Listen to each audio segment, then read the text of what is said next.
The Lord of the Depths, a Game of Thrones tale. This video is purely for entertainment and does not infringe on copyrights or laws. The rights to the novel and image belong to the original author. We do not claim ownership. Don't like waiting and want to listen to this fanfic in full now? Subscribe to our Patreon, where you'll find the best fanfics. Chapter 1: Cai Kun's rebirth in the Jade Sea. On the endless sea, a 10-meter long old pirate ship is moving with the wind.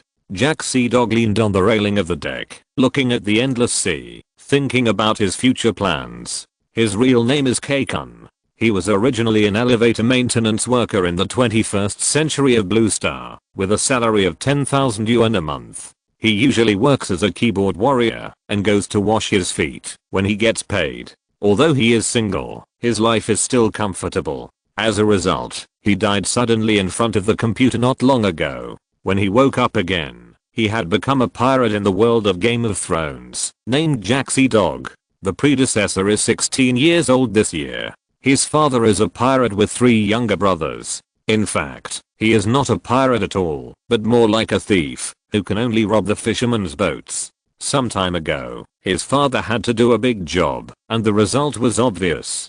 He was beaten to death on the spot by the guards of Karth. So Cai Kun, also known as Jack Sea Dog, became the owner of the Sea Dog. He didn't know how much his predecessor's father liked sea dogs. There were originally 3 crew members on the ship, but 2 of them died in Karth with my father. Another one took all the few silver coins on the ship and ran away. The death of the predecessor was also because of the crew member who took the silver coins. The crew member's nickname was Shrimphead. My father used to call him Shrimphead Man. When he took the money away, he was caught by his predecessor, who then hit his predecessor's head with an iron rod, but he didn't expect to be knocked to death. Now the most valuable thing on the entire ship is a 3-month-old ewe, which was bought by my father for Jack. You know, when ewes are in heat, they are known as succubi, but the predecessor died before he could use it. Every time Jack sees the ewe, he feels absurd. The ewe Evelyn came forward and rubbed Jack's calf. Well, thank God, Shrimphead didn't take you with him when he left. Jack bent down and touched Evelyn's head. When Shrimphead left, he only took away money, not food and Evelyn, which allowed Jack, who had just crossed over, to survive. System, hasn't it loaded yet? Jack had been traveling for 2 days. When he checked this morning, the system had already loaded 99%. Ding, system loading is complete. The system reports to you. Hello, dear host. My name is KK, and I'm the latest generation of intelligence system developed by the Supreme God civilization. How is it, host? The high magic world is spectacular, right? High magic world. Do you know the Game of Thrones? Yes, it was one of the original middle magic worlds, but later it fell to the low magic world because of a war in Middle-earth. Jack frowned. It's broken. This system looks very smart, but it's actually a mentally retarded person. Can it really help me reach the pinnacle of life like the system in the novel? At this time, the system also found something wrong. Host, how long did it take me to start the machine? Jack said speechlessly. About more than 30 hours. Less than 2 days. At %. How could this be? Then how should I know? Jack was speechless. It's broken. The first trip is a loss-making business. KK thought to himself. Dear host, I can give you a chance to draw a lottery every year. The novice gift pack has been distributed. I will go to absorb the origin of the world first. KK originally gave you a chance to draw a lottery every day. It is a very advanced lottery system. But the origin level of this world is too low, so it can only give it once a year. And KK did not plan to stay with Jack, or in this world. Otherwise, its task indicators will definitely not be completed. When it returns to the Supreme God civilization, won't it be laughed at by its peers for the rest of its life? KK looked at the low-level gods and demigods in this world, ready to secretly absorb these gods. Anyway, countless low-level gods will die in every era, and there is no shortage of a few in this low magic world. This will be enough to cover the energy expenditure of this crossing. At most 1 month, it can harvest the origin of this world. Then it will run away directly, letting the host play here slowly. Anyway, the novice gift pack of the high magic world is enough for the host to survive. Please wait a moment. You absorbed the origin of the world, and the world collapsed. I can't finish it. Jack suddenly found the blind spot. KK was in a bad mood, so he said directly, "Are you a fool? The origin of the world is like leeks, which can be harvested regularly, as long as the roots are not destroyed. Little black man, do you have any manners? How can you curse people?" Jack suddenly got angry. How can he talk to his master? So Jack cursed at the air for more than 10 minutes in Evelyn's blank eyes before he stopped. Fuck. Jack hammered a railing fiercely. How could he, a human being, be the opponent of the system? After being scolded by the system with non-repetitive language for more than 10 minutes, he felt that he was going to explode like his girlfriend in his previous life. It would be better to give him a low energy system. Anyway, the level of force in the world of Game of Thrones is not very high. Jack said unhappily. Evelyn called softly. No, I didn't scold you for losing. I scolded that damn system so much that it became autistic. It will take a year for it to recover. Although he knew that Evelyn didn't understand, Jack still spoke to cover up, as if he could win a spiritual victory this way. After that, Jack went to the deck to get a bucket, tied a rope, and drew a bucket of seawater. The system just gave him a novice gift package and a chance to draw a lottery, so he naturally had to wash his hands before he could draw a lottery. Fresh water is too precious at sea, so he can only wash with seawater. Anyway, it's all water, all the same. After washing his hands carefully, Jack summoned the system screen and a large roulette wheel appeared. Although KK had already gone to extract the origin of the world, the basic functions of the system could still be used. As Jack's mind moved, the roulette wheel spun rapidly and then slowly stopped on a blue egg. Fuck, what is this? Just when Jack was puzzled, the introduction of the system appeared. Godzilla Cub, a legendary creature transformed by the system. It will break out of its shell after being taken out. It will obey you completely and understand you. It will be 200 meters tall when it grows up. After reading the system introduction, Jack could hardly suppress the joy on his face. Godzilla Cubs are completely invincible in the world of Game of Thrones. Maybe an adult Godzilla is not as big as a 200-year-old dragon, but the two are not in the same league in terms of strength. Jack, who was very happy, opened the novice gift package again. Anyway, with Godzilla as a guarantee, the things in the novice gift package are no longer important. However, the things in the novice gift package did not disappoint Jack. There are a total of 4 things in the novice gift package. Unknown longsword, a magical alloy longsword from a certain American comic universe, which can cut iron like mud and blow hair short. A box of self-heating hot pot, contains 12 boxes of self-heating hot pots of various flavors, which can be used to fill your stomach at critical moments. Worker ant serum, a serum from a certain Marvel parallel universe, that can strengthen your body. Don't worry, it has no side effects. The first injection will also cure physical diseases and hidden injuries. Heart of the ocean. After the transplant, you will be the darling of the sea, swimming freely in the ocean. No matter what injuries and negative states you have, you can heal and eliminate them. Even after death, the sea can still revive you, but the resurrection time may be longer. Please be careful when trying to commit suicide. Jack was already grinning from ear to ear at this time. This system is really good. The things given in the novice gift package are so good. Especially the heart of the ocean. After transplantation, not only can you gain the ability to dive in the deep sea, but also gain super self-healing ability. You can even come back to life, but I don't know how long it will take to resurrect. In fact, these gifts are prepared for the higher world, but for some reason, Jack was teleported to the world of Game of Thrones. That's why Jack had the illusion that the novice gift package was very luxurious. Jack took out the long sword first. Once the things in the system were taken out, they could not be put back. The long sword is silver in color, 4 fingers wide, and the hilt is an ordinary hilt. The most common long swords in Game of Thrones are 2-finger to 3-finger long swords, followed by rapiers and soft swords, but they are not common. There is nothing special about it. Generally speaking, it is simple and elegant, and Jack still likes it very much. He was afraid that the system would give him a fancy, but not practical long sword. After putting the long sword away, Jack took out the worker ant serum and the self-heating hot pot. The serum is a metal container about 10 centimeters long. A needle ejected with a light press on the tail. Taking a deep breath, Jack injected the serum into his body, and a hot current suddenly appeared in his body, which lasted for about a minute. Jack's originally dry and rough skin has become fair and tender again, and he has grown 5 centimeters taller, becoming a handsome man of 1.8 meters. Looking at the handsome face with sword eyebrows and star eyes in the tattered bronze mirror, the golden white hair and lavender eyes are so eye-catching. I heard from my father that he was a bed slave and slave obey, which seems to be possible. This handsome face is definitely loved by the ladies. Thinking of this, Jack touched his long sword and found that it was really gifted. Then Jack carried Evelyn on his shoulders and did dozens of squats, and then he had a preliminary understanding of the degree of enhancement of the serum. It was about twice, but the details were not clear. Then Jack found some other things to test. Calculated from the things he lifted, Jack estimated that his strength should be around 300 kilograms, and it should be higher after training, reaching 400 kilograms. This data is very good. Even the big sword sent by the system has become smoother when wielded.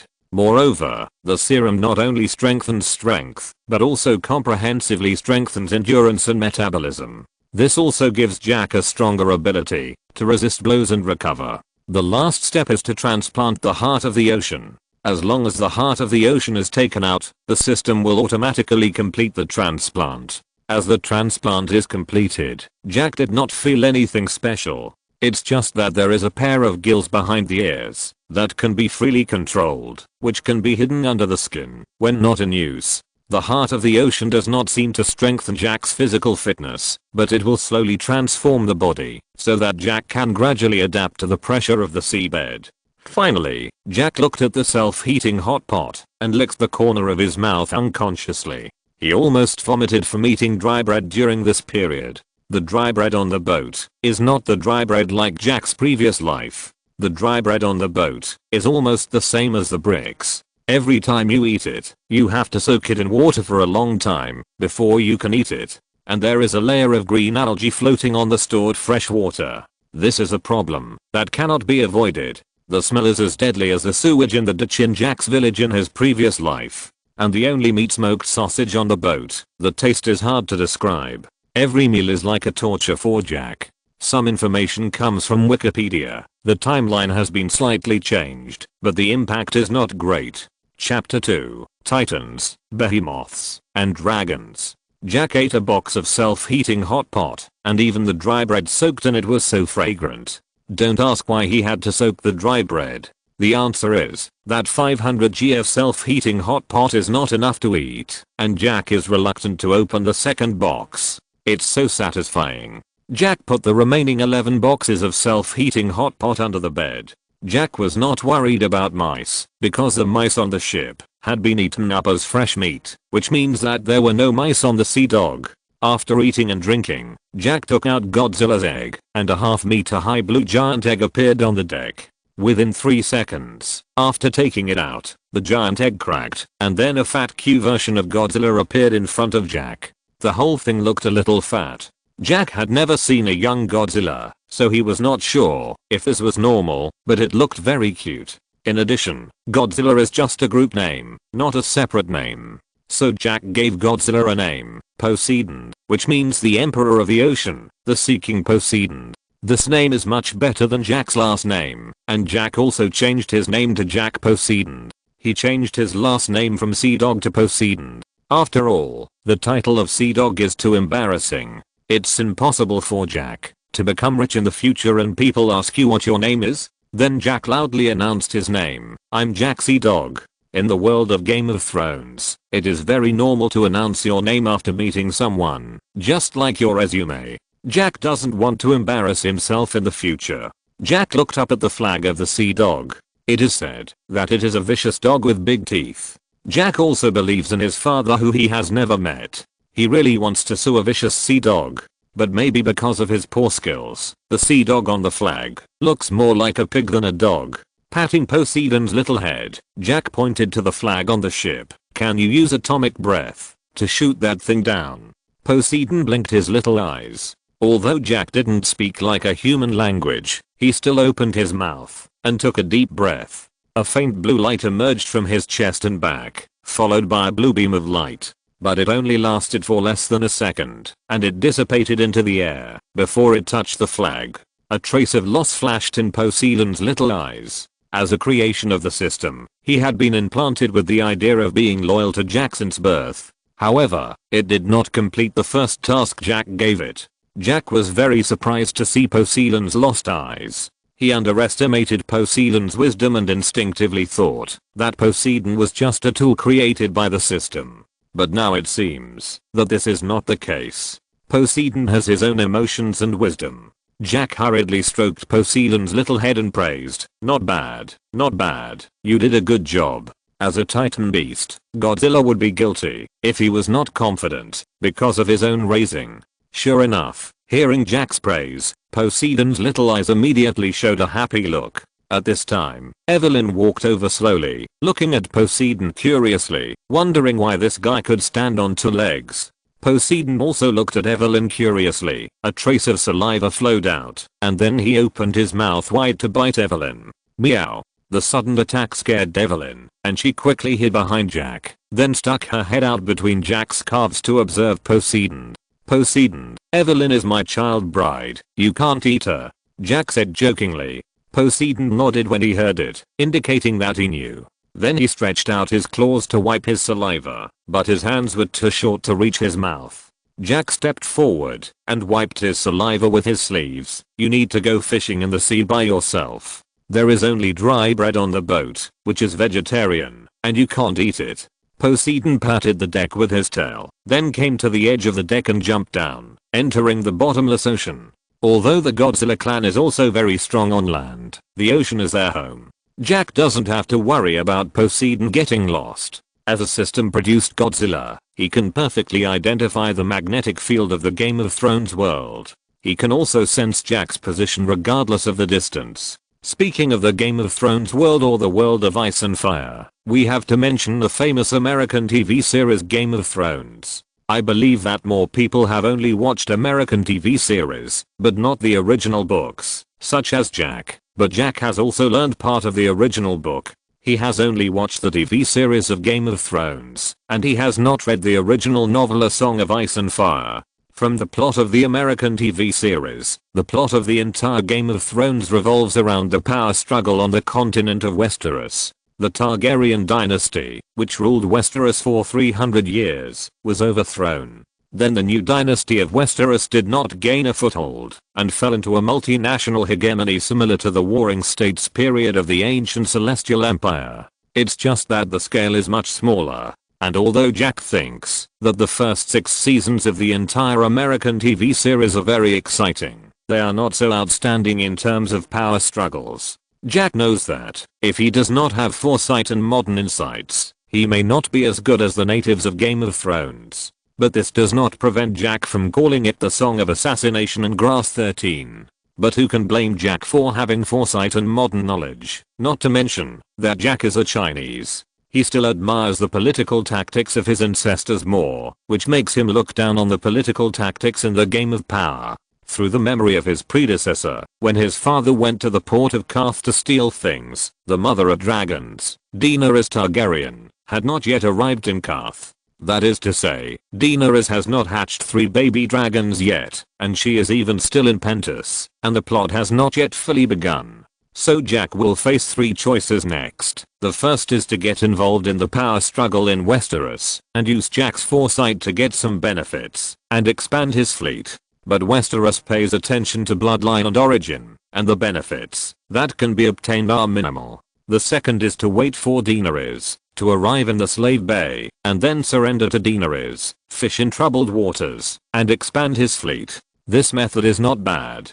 Dany's power belongs to the emerging power, which is easy to squeeze into the center of power, and then develop her own power to survive Godzilla's growth period. The last one is more normal, that is, like a normal pirate, slowly rob to make money, and then expand his fleet. But this kind of development has great limitations, because if you rely on robbing alone, you will definitely anger the trading city-states of Essos, and finally you will be surrounded and suppressed, which makes it difficult for Godzilla to survive the development period. In short, Jack's ultimate goal is to expand his fleet and build a maritime empire. As for developing on the mainland, Jack has no plans for the time being. In the future, some military bases and colonies can be established in Westeros or Essos. The empire on which the sun never sets in the previous life is a good reference template. Moreover, the attributes of the heart of the ocean destine Jack not to develop inland, and the island is Jack's best choice. In the ocean, Jack and Poseidon are invincible, killing indiscriminately. Jack is responsible for quacking, and Poseidon is responsible for killing indiscriminately. Chapter 3, First Plunder. Soon a week passed quietly, and Jack returned to the ship from the sea. The heart of the ocean allows Jack to control the water flow in the sea, and the speed in the water is much faster than Jack's speed on land. In addition, Jack found that Poseidon's growth rate is still quite fast, and he can grow about 1 centimeter every day. In a week, Poseidon's body length is about 57 centimeters. Opening the ghostly nautical chart left by his old father, Jack's handsome face almost wrinkled together. I can only say that I can understand it, but not completely. Before, Dad's pirate group had 2 ships. Jack and Dad controlled one, and the other was controlled by Dad's deputy. So the predecessor knew some navigation technology, but could not fully understand the nautical chart hand painted by Dad, and had to find a professional navigator. It seems that I can only rob a navigator. Jack closed the nautical chart helplessly. As a pirate, it can be said that all the worth is obtained by robbery. This is also the way of life of pirates. Force is better than hard work. When he had money, Jack had to go to Astapa to buy some ship slaves and unsullied as crew members. He also had to buy some skilled slaves who could repair ships in Meereen, and he also had to visit the bed slave market in Yunque. Just as Jack was thinking about his next plan, a merchant ship that was estimated to be more than 20 meters long appeared in front of him. Jack instantly became alert and looked at the merchant ship in the distance. Although it was far away, Jack could still see the flag of the Sons of the Harpy fluttering in the wind. It turned out to be a merchant ship from Slavers Bay. I just don't know which city-state in Slavers Bay it belongs to, and it is very likely to have slaves or spices on it. Jack carried Tsunami, the great sword given by the system. Then he jumped directly into the sea and rushed towards the merchant ship in the sea. If it was a sea dog that Jack drove by himself, he might never catch up with the merchant ship in front of him. With the blessing of the heart of the ocean, Jack was very fast in the water, as if the surrounding water was pushing Jack forward.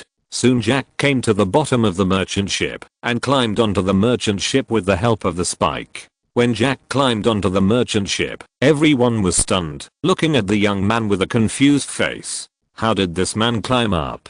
The captain of the merchant ship was named ingenuity, a businessman traveling between Slaver Bay and Karth. This time he cheated a dragon egg fossil from a farmer in Karth at a low price. Hearing that the governor of Pentus was buying dragon eggs at a high price, he was ready to try his luck and see if he could sell them for a good price. Jack drew out that Tsunami greatsword on his back and said skillfully, "Robbery, this ship and the cargo on the ship are mine now." Ingenuity looked at Jack like a fool. It was the first time he saw someone robbing alone. Merchant ships like this, that were more than 20 meters long, basically had no professional guards. When facing pirates, slaves took up weapons to fight back, but it was not something a teenager could rob. What's more, this boy was delicate and tender, and obviously looked more like a noble, not a pirate who had been exposed to the wind and sun all year round. Jack inherited the memory of his predecessor, and naturally knew that the guards on merchant ships were generally slaves.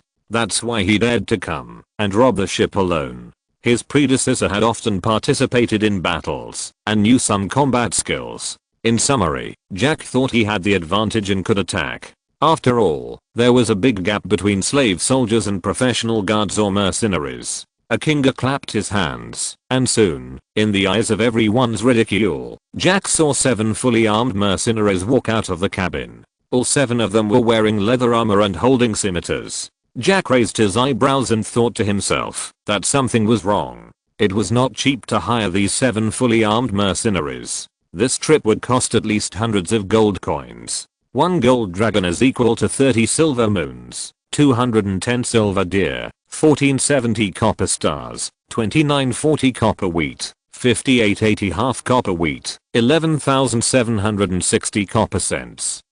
23,520 copper plates. The system is 30, 7, 7, 2, 2, 2, 2. The currency of Game of Thrones is too troublesome and a mess. To simplify, 1 gold coin, dragon, equals 100 silver coins equals 10,000 copper coins. Boy, you look quite young. Where is the noble from? A Kinga asked. If he is not a great noble, he will capture Jack alive and exchange for a considerable ransom. And if Jack is the heir of a great noble, he will kill Jack without hesitation to eliminate future troubles. This group of petty nobles, especially the heirs of great nobles, will let their men get rid of them if they are unhappy. I'm not a noble, but a pirate of pure blood. Haha, I hope you can still be so hard-mouthed later. A Kinga said with a smile. He had many ways to torture people. Moreover, these noble heirs are all soft persimmons, and they become weak shrimps once threatened. I'm not only hard-mouthed, but also have something harder.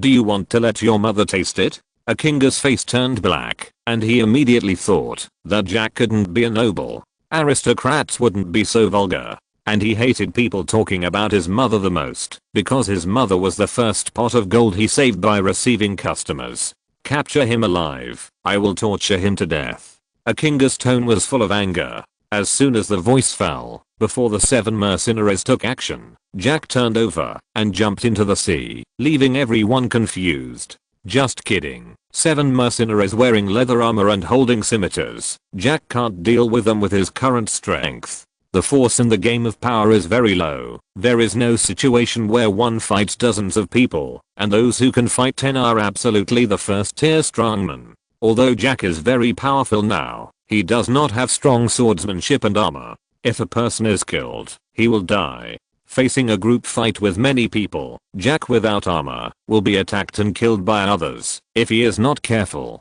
So Jack chose a more wise way. On the seabed, Jack came under the merchant ship. At this time, a fat Godzilla came to Jack in the dark seabed. After receiving Jack's instructions, Poseidon's dorsal fin emitted a blue light, and an atomic breath shot through the merchant ship. Jack began to destroy the hull along the damaged area. The tsunami cut through iron like mud, and the bottom of the ship was like paper. At this time, a Jinga on the ship did not understand what happened, and a hole appeared in his merchant ship inexplicably. A Jinga immediately asked the crew to go to the cabin to check the leakage.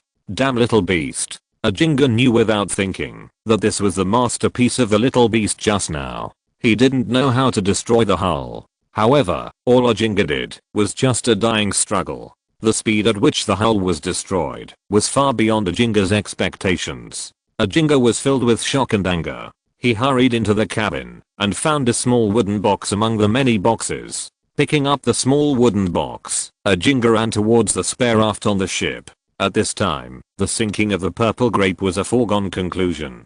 But as long as the dragon egg could be saved, if he could survive and sell it to the governor of Pentus, he would not only be able to make a profit, but also expand his fleet. But before a Jinga could get close to the raft, a sharp spear pierced his heart. A Jinga turned his head with difficulty and saw that the person who assassinated him was the mercenary he had hired at a high price. Although mercenaries value credibility the most, now is not the time to talk about integrity. For a small mercenary group like them, survival is the most important thing. Chapter 4 Dragon Egg Fossils. This raft is big enough for 7 of them, but the premise is to throw away the leather armor and weapons, and even not to bring supplies. But if they don't bring food and fresh water, they can't survive at all. The 7 people looked at each other in surprise. In the end, someone couldn't help but attack the people around them. The 7 mercenaries fought in a group, and even the slaves on the ship began to join the battle. At this moment of life and death, all the ugliness of human nature was exposed. In order to survive, they could do anything. But Jack in the sea set his sights on an old man. He saw this white-bearded old man on the ship before. Not only was he moving goods on the ship, but he also had a nautical chart on his waist, looking like a navigator. Although he was a slave, Jack didn't care about his identity. And this white-bearded old man was also one of the first people to fall off the ship. Jack picked up a piece of driftwood and came to the old man, and then handed the driftwood to the old man.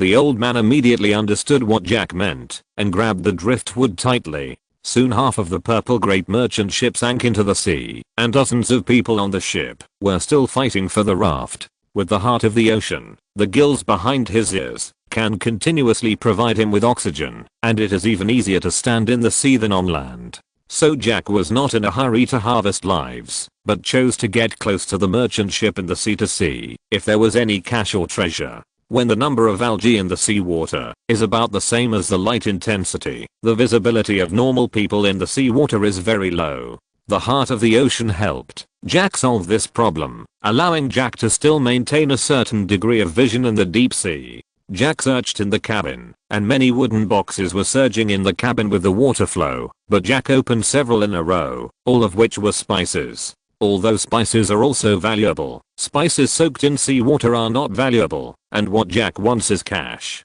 After searching for several minutes, Jack finally found a silk bag in the arms of a slave. The slave had fainted due to drowning, but he still held the purse tightly in his arms. It seems that even if he dies, he will help his master protect his property. It is really touching. But touching as it is, Jack did not hesitate to pry open the slave's hand and took the bag in his hand. When he opened it, he saw a pile of gold coins inside. Jack's eyes sparkled. There were at least 50 gold coins in this bag. The peak assets of his father's sea dog pirates were only 70 silver coins, and they only lasted for one day. They went to the city to spend it that day. At this moment, Poseidon came to Jack with something in his mouth, his face full of praise. Jack curiously took the stone in Poseidon's mouth. The stone was scarlet in color, with countless snake-like protrusions on it. Is this a dragon egg fossil? No wonder 7 mercenaries were hired. It turns out that there are dragon eggs on the ship. Jack's face was shocked. He was not shocked by the dragon egg fossil itself. After all, he even had Godzilla, and he had seen living dragons in American dramas. He was shocked by the value of dragon eggs. The value of a dragon egg fossil can be sold for tens of thousands or even hundreds of thousands of gold coins. In the original drama, Viserys, the second brother of Daenerys, was ready to steal dragon eggs and form his own army to march into Westeros after discovering that his sister was out of his control. Although Jack thought that a fool like Viserys would still not be able to retake the Iron Throne even with the army of the Horse King, this did not prevent the value of the dragon egg from being revealed. With this dragon egg fossil, Jack could buy several large ships and form a large pirate group. But how big it is depends on how much this dragon egg can be sold for. Things like dragon eggs are more of a collection value, and how much they can be sold for depends on how greedy the buyer is. In fact, the most greedy, no, it should be said that the most suitable buyer should be Daenerys. After conquering the Slavers Bay, she must be willing to pay a high price for this red dragon egg. If she is lucky enough, she may even get another red dragon. Putting the dragon egg in the bag, Jack came to the white-bearded old man and dragged him to swim towards the sea dog. As for the rest of the people, I'm very sorry. If they can meet a passing merchant ship, they may still be able to pick up a life. If not, they can only become fish shit, because Jack just saw that the raft was also broken into pieces during the scramble. After bringing the old man aboard his sea dog, Jack asked directly, "Are you a navigator? Can you read a sea chart?" Of course, otherwise a slave as old as me would have been sunk to the sea to feed the fish. The old man took out a sheepskin sea chart. Upon hearing this, Jack immediately gave up the idea of sinking the old man into the sea. It can be seen that this old man is capable. Jack originally planned to throw the old man overboard if he was not a navigator. After all, the food on the ship was just enough for him to survive until the next supply point. And he wasted a week because he got lost, so the food was not enough. Now he relies on fishing to make a living every day. Fortunately, Poseidon's atomic breath can also be used to start a fire. Otherwise Jack might really have to eat sashimi. In this case, Jack would never raise an extra useless old slave. Jack cut off the slave collar on the old man's neck with a knife. "What's your name?" The old man looked thoughtful and said uncertainly, "Rat, bug, or old dog. I forgot. Just call me old dog. They all call me that." No, I won't call you old dog. This name is too insulting. Otherwise why would I cut your slave collar? There are no slaves under the red flag. Jack said nonsense casually. There are no slaves under the red flag, only useless slaves. The old man looked up and didn't see the red flag. He didn't understand what Jack meant, why there were no slaves under the red flag. From now on, I'll call you Newgate. This name is okay, Jack said. The old man was stunned for a moment. He didn't expect Jack to give him a name. Slaves are generally not worthy of having names. Some are just lowly code names, such as bugs, rats and the like. Thank you. I didn't expect that I could not only escape death, but also have a human name, Newgate said with some gratitude. A name made him feel a little bit like a human being, not a lowly slave like livestock. Master, where do you want to go? Don't call me master, call me captain. Go to Slave Bay. Jack corrected Newgate's address. Okay, Captain, I understand. Newgate knew that Jack's purpose in saving him was nothing more than looking for a navigator. But Newgate still felt very lucky. After all, being alive was better than anything else. He was 50 years old this year, which was equivalent to 100 years old for free people among slaves. For him, every extra day he lived was a blessing from the gods. Chapter 5 Expensive Soldiers. It must be said that Newgate has a wealth of knowledge of navigation. The Sea Dog has not taken any detours in the past month. They can always reach every supply point accurately. A week ago, System KK ran away, but before the system ran away, it gave Jack a box of instant noodles out of humanitarianism. Damn it, Jack felt that this system was just disgusting him before leaving, and actually gave him a box of instant noodles. But one thing is one thing, the instant noodles are really delicious. And the system ran away, so as long as Godzilla is there, he can still stand at the top of the world. Oh, gots, every time I eat it, this doesn't seem like food from the human world. Newgate carefully tasted the instant noodles that Jack handed him. Yeah, the instant noodles at Raccoon's house taste good. Raccoon? These strange words. Read Raccoon? Newgate said curiously. That's right, little raccoon. By the way, do you know how much one unsullied costs? Unsullied are not sold individually. Generally, the minimum is a 10-man team, ranging from 270 gold to 300 gold. It depends entirely on whether the slave owner wants to kill you. Sometimes the minimum is 100. Unsullied are not sold individually, and at least 10 are sold. Jack looked shocked. He was not very clear about the price of unsullied. He only knew that unsullied were expensive, but he didn't know how expensive they were. According to the introduction in the original play, after Daenerys robbed Zero's palace and bought a ship, the remaining money could only buy about 100 unsullied. In the end, she used a young dragon to get 8,000 unsullied for nothing. Of course, Daenerys' method was not realistic, because Daenerys had a living dragon. And in the hundreds of years of history of Astapor, there has never been a person like Dany who did not keep any credibility and directly got something for nothing. This also led to the great philanthropist of Astapor handing over the command of the Unsullied to Daenerys without reservation. The result is obvious. The great benefactor was careless and did not dodge. He was burned to death by Daenerys with dragon flames. In a sense, Daenerys is simply a perfect pirate. First, she robbed the palace of Zero, bought a ship, and then robbed the Unsullied of Astapor. Of course, maybe Dany didn't have this idea, but under various coincidences, the gods really sent her dragons and troops. Jack now has 312 gold coins in his hand, which he robbed in the past month. On average, a small merchant ship can provide him with about 10 gold coins. Even several groups of small pirate groups wanted to follow Jack, but they were all rejected by Jack. For Jack, pirates are far less loyal and capable than slaves. This group of pirates only know how to be lazy and slippery. Seeing that Jack is relatively young, they want Jack to support them for free. How long will it take us to Astapor? Jack asked. It's probably a month away. Your ship is running very fast. This is very strange. Logically, it should take at least half a year for us to reach Slaver's Bay. Maybe I'm a lucky person favored by Poseidon. Maybe the goddess of the sea lifted her skirt for me. Jack did not explain the existence of Poseidon to Newgate. Poseidon was more like a trump card for Jack, which could save his life at a critical moment. This is really crazy. What kind of underwear does the goddess of the sea wear? Sorry, I don't mean to offend you. Newgate was no longer as reserved as he was at the beginning. He found that Jack was a very easygoing person, not as rude and brutal as a pirate.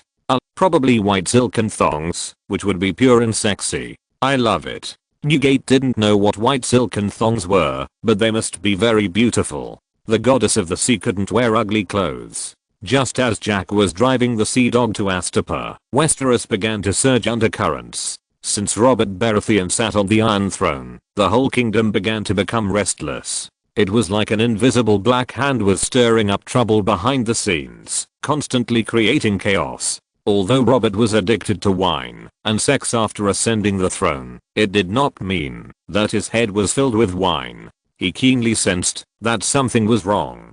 Jon Arryn's death was too strange. Logically speaking, Jon Arryn could live another 5 years easily, but she suddenly fell ill and died. The most important thing is that Robert had not heard any rumors before, which is the most critical. When he got the news, his adoptive father Jon Arryn was already dead. In order to deal with the potential crisis, Robert chose to go to the cold and windy north to invite his best friend Eddard Stark. As the Duke of the North, Eddard Stark would undoubtedly help Robert share a large part of the pressure if he could serve as the hand of the king. Chapter 6: The Great and Small Benefactors of Astapor. A month later, the king and his family traveled all the way and finally arrived in the north. Even though they had not seen each other for many years, their relationship was still very good, but their children did not seem to get along well. However, the noble eldest daughter of Stark, Sansa Stark, seemed to have been fascinated by the handsome prince. But now no one knows that the handsome Prince Joffrey Baratheon is a tyrannical little monster. Just like Jack didn't know that the mooring fee in Astapor was 1 silver coin a day. Damn it, Poseidon, how dare you ask me for 1 silver coin? Jack cursed. Captain, 1 silver coin is actually not bad. Astapor is mainly engaged in maritime trade. Slaves are their most valuable things. For merchants, they are also the cheapest things. Newgate explained to Jack, after the slaves are bought, they don't need to pay wages. They just need to be fed, so that they don't starve to death. Therefore, the cost of 1 silver coin is completely acceptable to merchants. Jack actually knows a little about this, just like the slave trade in the West in his previous life. The prosperity of Essos was built on the bodies of slaves. The misery of slaves' lives is far more tragic than imagined. As a young man of the new era who grew up in the Celestial Empire, he has a lot of instinctive resistance to slavery. This is not to say that Jack is a saint, but the education that Jack has been exposed to for more than 20 years has made him instinctively resist slavery. However, Jack did not think of liberating slaves himself, because that was the job of the Mother of Dragons. His job was to build an invincible empire on the sea, so that he could live his short life freely and luxuriously. Of course, if Daenerys is willing to pay enough, he doesn't mind providing Daenerys with some proven reform ideas. As for how to solve the king and the nobles, Rabbit's dragon slaying technique is written in the textbooks of 9-year compulsory education. There are many good masters in Astapor, and Jack is going to find a small slave owner to buy the Unsullied, because it will be convenient to bargain. He took Newgate to a hotel. Boss, 2 rooms. 4 silver coins. How much? Jack's eyes widened. It was not that Jack had no money, nor that Jack was stingy, but that this was too expensive. Generally speaking, 2 rooms cost at most 2 silver coins, and the normal price should be 1 silver coin. However, the hotel owner said confidently, "You can leave if you don't want to stay, but I can guarantee that you will come to me in the end and hand over 4 silver coins obediently." The hotel owner was very sure that his hotel was the cheapest in this area. After all, he was the only one in this area who ripped off foreigners the least. They have their own way of judging people, and they can almost tell at a glance whether a person is from Slaver's Bay. Jack's eyes twitched, and finally he took out 4 silver coins. Damn, Astapor is so close to the sea. When my fleet becomes prosperous in the future, I will come to rob you every day. Just wait. The broad-minded Jack remembered this grudge, and decided to collect protection fees every 4 weeks in the future. Damn, you guys are not in the city, and you dare to ask for such a price. The most famous places in Slaver's Bay are the 3 cities of Meereen, but there are countless villages and towns around the 3 cities. At the same time, there are a large number of slave owners' manors, and various valuable spices are planted inside the manors. As for food, it is generally grown by free people, and slave owners prefer to buy food from the laser people. Captain, I can sleep on the floor, and there is no need to open 2 rooms. Jack waved his hand, indicating that Newgate didn't need to care. I don't lack this little money, but he dared to kill me, which is his fault. Only pirates kill people, and beggars kill pirates. Newgate was moved. He thought Jack was sympathetic to him, and booked an extra room. In fact, for Jack, taking his men on a business trip, of course he had to pay for the room, and Newgate, who was a slave since birth, could be moved by any benefit. They will rest here tonight, and then go into the city, to buy the Unsullied the next day. Then the two found a table in the hall, and Jack ordered 2 grilled sausages and toast. Jack almost got a stomachache from eating grilled fish and dry bread on the ship during this period. As a modern man reborn, he doesn't eat raw food like Poseidon. Or maybe it's okay to be like Newgate who has a stutter, but Jack is very hypocritical. Now Jack has 700 gold coins in his hand. If he doesn't have to drill through the bottom of the boat every time, his gains will definitely be more than that. But this situation will soon end. After buying the Unsullied, he will be able to buy a big ship for 0 yuan, and then rob on the sea. That's right, after Jack has enough Unsullied, the first thing he plans to do is to go buy a wave of them for 0 yuan. Soon, the grilled sausages and bread came up. Even though Newgate has tasted hot pot and instant noodles, grilled sausages are still a rare delicacy for him. Chapter 7, Young Slave with a Great Sword. Just as the two were enjoying the food, a harsh laugh came over, and Jack's eyes twitched. How to describe it? It was like the scream of male duck being pecked on the butt by an old hen. Jack turned his head, and saw a shriveled old man holding a chain in his hand. At the other end of the chain was a teenage girl, and on the girl's back was a broadsword similar to that of a tsunami. In addition to the girl, there were 2 Unsullied wearing leather armor holding short knives to protect the old man. Jack curled his lips, and for the sake of the 2 Unsullied, he didn't bother with the old duck. The old man looked around, and found that the hall was full of people. Soon he locked his eyes on Jack and Newgate. This old and young were obviously the easiest to bully. He took the girl to Jack and said, "Boy, go share a table with others, or go back to your room." Jack raised his eyebrows.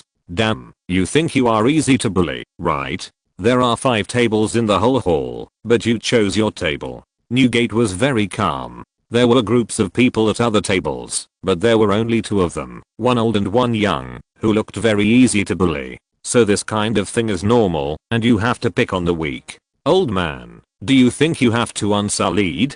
Jack was about to draw out tsunami, and with a snap, 2 gold coins slapped on the table. It can make people respect the elderly and love the young. Jack smiled. The purchasing power of 2 gold coins is about the same as 20,000 yuan in later generations. Even considering the prices in ancient times, it may be even more. Jack felt that it was a good deal to exchange a seat for 2 gold coins, not to mention that they had already finished their meal. He reached out to take the gold coins, but the old man suddenly reached out and took the 2 gold coins back. The old man showed a mocking smile on his face. He was not a fool to spend 2 gold coins to buy a seat. He just wanted to play a trick on Jack. "Young man, if it's not your money, don't take it, otherwise it's stealing. I put my money on the table, how can you take it?" Jack's eyes twitched. "Old man, are you kidding me?" Jack was extremely angry. This old man really thought that 2 Unsullied and a young girl could protect him. It seemed that he could see Jack's anger. Eugene just enjoyed the expression of others being angry and unable to do anything to him, which would give him a sense of superiority. The other people in the inn also had an expression of watching the fun. This old man was a small slave owner nearby. Since he got the young slave girl, he was very proud. The young slave girl was originally the daughter of a slave in his manor. Later, the slave was beaten to death by him, and the old man planned to sell the girl. But he didn't expect that the girl was very powerful, and she was self-taught in the heavy sword. One person could deal with several adult slaves, so old Eugene kept her and showed her off as a good dog. Yes, that's it. Before Eugene finished his sarcastic words, Jack's tsunami giant sword chopped down. The Unsullied next to him reacted quickly and immediately thrust out his dagger to deflect Jack's great sword. However, He underestimated Jack's strength. Jack's physical fitness was about 3 to 4 times that of an ordinary person. The Unsullied's dagger was like a piece of paper in front of that tsunami. In just a moment, Eugene was cut in two by Jack, and the sharp tsunami cut people like tofu. Jack hardly felt any resistance. As Eugene's body fell to the ground, the other two Unsullied rushed directly towards Jack. Even though the employer was dead, the loyal Unsullied still chose to attack Jack. This is also one of the advantages of the Unsullied: no fear, no emotion, only obedience. Of course, the Unsullied are not incapable of being influenced, just like Dina is, throwing away the slave scepter. Then conquer the Unsullied with personal charm, so that they are willing to fight for themselves. While Jack was fighting with the two Unsullied, the girl tilted her head and looked at all this curiously. Then she looked at Eugene's body on the ground, and a glimmer of light flashed in the girl's eyes. Newgate saw the right moment and attacked from behind, stabbing an Unsullied in the heart. He was not a good old man to live until now. Jack also killed another Unsullied who tried to fight with him by relying on his body skills. Wow, I didn't expect you to be so capable. Newgate smiled and said, if I didn't have some skills, I would have died long ago, and I wouldn't have lived to see you. Jack was very pleased with Newgate's flattery. After all, who doesn't like others to flatter him? This old man looks like a slave owner. We have to leave first, otherwise there may be some trouble later. After all, the Unsullied are not sold individually. After saying that, Jack searched Eugene's purse and weighed it. At least 20 gold coins. Ignoring the stunned crowd, Jack went straight to the innkeeper and knocked on the counter with a tsunami. I don't want to stay. Refund. The innkeeper swallowed his saliva and took out 4 silver coins tremblingly. He didn't expect that the boy's fighting ability was so strong. He could swing the 4-finger broadsword like a branch. Are you kidding me? I gave you 4 gold coins. What do you mean by giving me 4 silver coins? If you're listening to this novel on a channel other than Fanfic World, it means they downloaded and uploaded it without effort. We cordially invite you to visit our channel, Mundo Fanfic Novelos. There you'll find the original version of this story and you can explore many other novels of various genres. We're waiting for you to immerse yourself in a world of incredible novels. Chapter 8, Simple and Unpretentious. Seeing Jack's playful eyes, the boss knew that he could only spend money to avoid disaster today. Although the hotel also had guards, they were obviously not good enough in front of Jack. After reluctantly handing 4 gold coins to Jack, Jack was satisfied and put away the tsunami and left. But when Jack passed by the little girl suddenly grabbed the corner of Jack's clothes. Jack frowned. This little slave can't be bitten. It's not good to be dirty. Will he rely on himself? The little girl's voice was a little hoarse, like a smoky voice. My father said that whoever kills him will be my new master. The little girl looked at Jack firmly, and the he in her mouth was obviously referring to the slave owner. Jack curled his lips. Then your old father is really good at calculating. Listen carefully, girl. I killed that old man just because he was an ignorant idiot, not to be your master. As for what your father said to you, I'm not interested at all. After speaking, Jack slapped the girl's hand away and then turned and left. After Jack left, the girl was stunned and didn't know what to think. A merchant who was also from outside had a bad idea. If such a little girl was sold to young Cai, she could be sold for more than 5 silver coins. The merchant stood up and came to the little girl. That man looked down on you. Now your master is dead. You will definitely die if you go back. How about I find you a place to eat? As he said that, he was about to reach out to check the girl's small chest that was just beginning to develop. When the girl saw the merchant's hand, her stunned eyes instantly became sharp. She drew out the big sword from her waist, swung it with her waist as the axis, and cut the merchant in half. Then she dragged the big sword in the direction where Jack left. She believed that what her father said must be right. The innkeeper happily went forward and plundered the merchant, gaining at least 10 gold coins. Everyone, eat and drink well. I'll buy you a drink today, the boss said magnanimously. Everyone gave up staring at the money bag in the boss's hand and talked loudly about what had just happened. This kind of thing is very common in Slaver's Bay, but it is rare to see someone as good at fighting as Jack. On the other side, Jack found that the girl followed him. He tried to expel her several times helplessly, but all failed. Jack really didn't want a little girl slave. After entering the sea, such a little girl was much more attractive than Evelyn. Not to mention how much work she could do, Jack didn't want to keep an idle person. Especially a girl, this might cause unnecessary trouble after going to sea. However, the little girl took the initiative to say, "My parents are slaves. My mother was abused to death by the slave owner in front of my father. Since then, my father told me that whoever can kill the slave owner will be my master." At this time, Newgate approached Jack's ear and said, "This girl looks a little silly. Her father's intention should be to let her take the initiative, to sell herself to the big slave owner, and then let the big slave owner kill the old man." After speaking, Newgate took a look at the big sword on the girl and continued, "This girl must have something extraordinary, otherwise her father would not have such an idea, let alone let the slave owner tie her with a chain to show around." Newgate has been a slave for 50 years, and is very clear about some things. Slave owners would never be so bored as to lead an ordinary slave around, unless this slave has some outstanding qualities that can make the slave owner feel very proud. Jack began to look at the little girl carefully at this time. She was not as thin as other slaves, but very well proportioned, which showed that the slave owner did not let her starve. She was wearing coarse linen clothes, with a leather collar around her neck and a chain as thick as a finger. And she was holding a huge sword in her hand that was almost as tall as herself. There was blood on the sword? Did you kill someone just now? Jack suddenly asked. The little girl nodded and told him what happened just now without reservation. Jack widened his eyes in surprise. He didn't expect that the little girl's big sword was not a decoration. With Newgate's explanation, Jack decided to let the little girl follow him. This little girl seemed to have a talent for heavy swords. If he trained her well, she might become his right-hand man in the future, but this girl looked a little melon-like. "Well, just follow me. What's your name?" "Little Mew Dog." "Little Mew Dog?" Jack asked back in surprise. "Yes, people say that I will become a real masculine dog after my first menstrual period. That's disgusting. Listen carefully.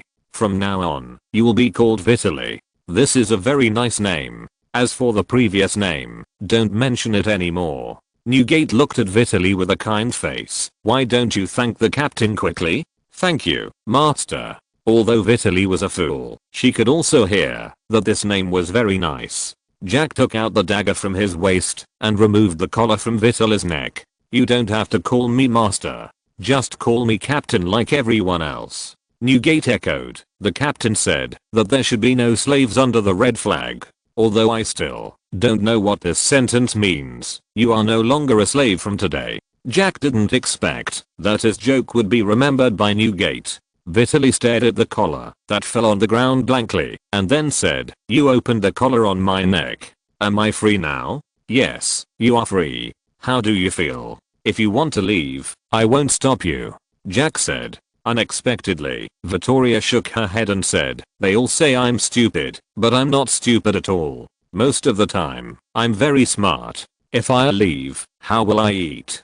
Jack said that this simple reason was so real. Even Newgate was surprised by this simple reason. Slaves like this usually don't live long, unless they meet a good master.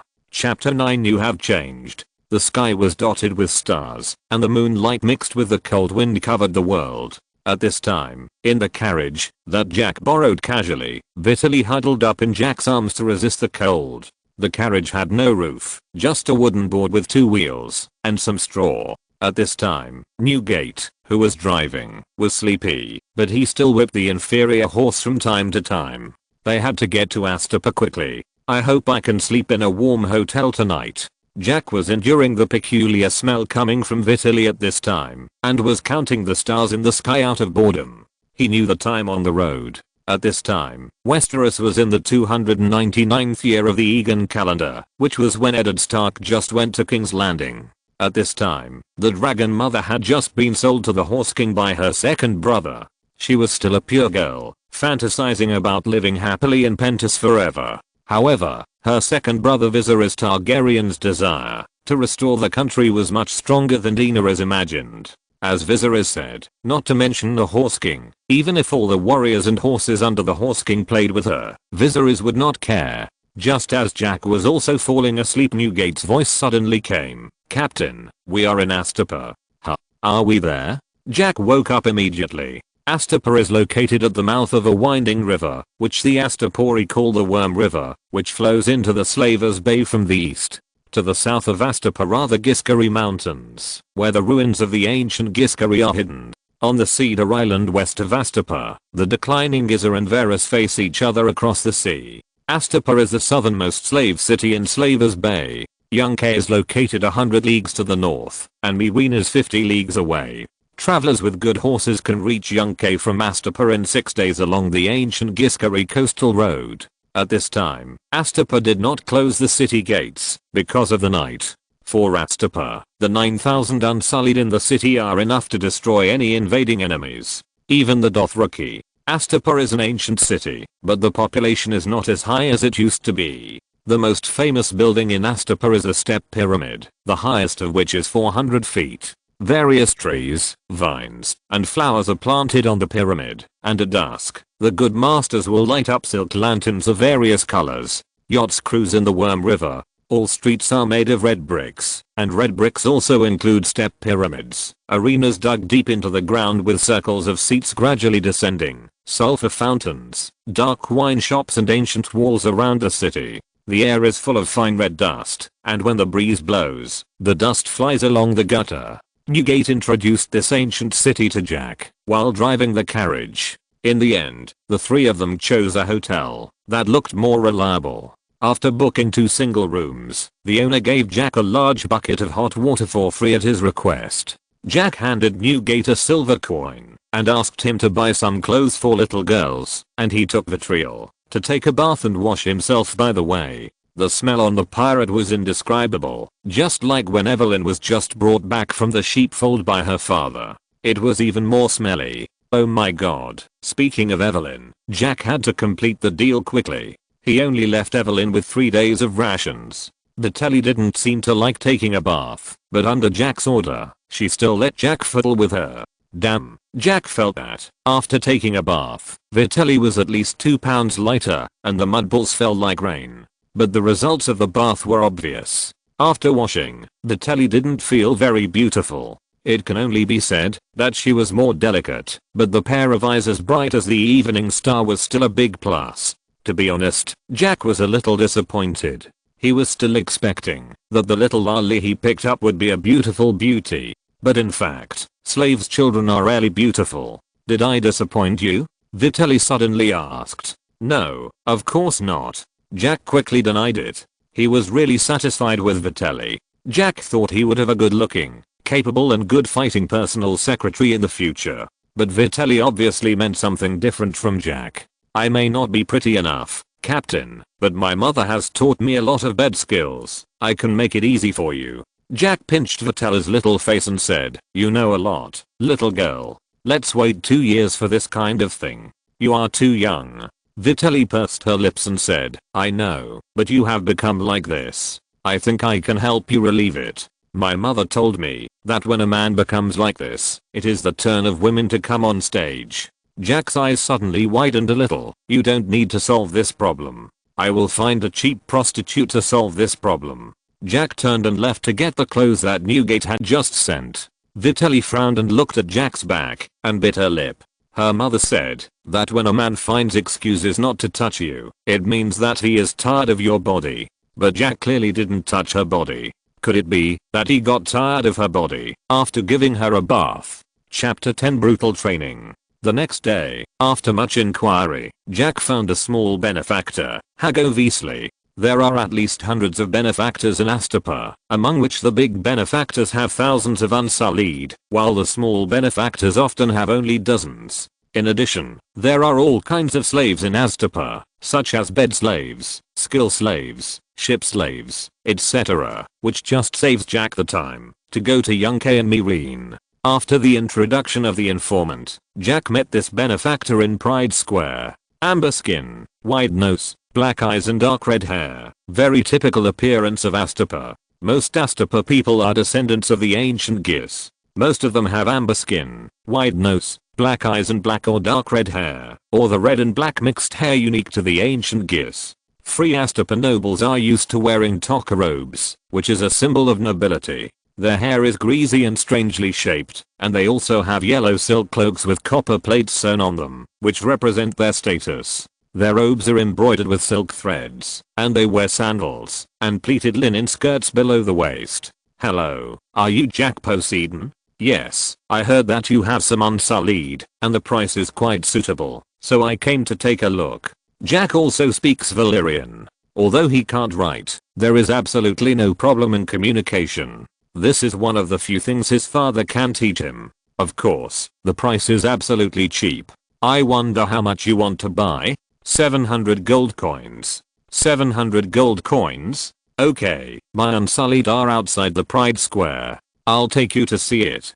Hago said with a smile. 700 gold coins are a big deal for a small slave owner like him. Newgate explained to Jack. Astapa has 3 famous squares. Pride Square, Punishment Square and Arena.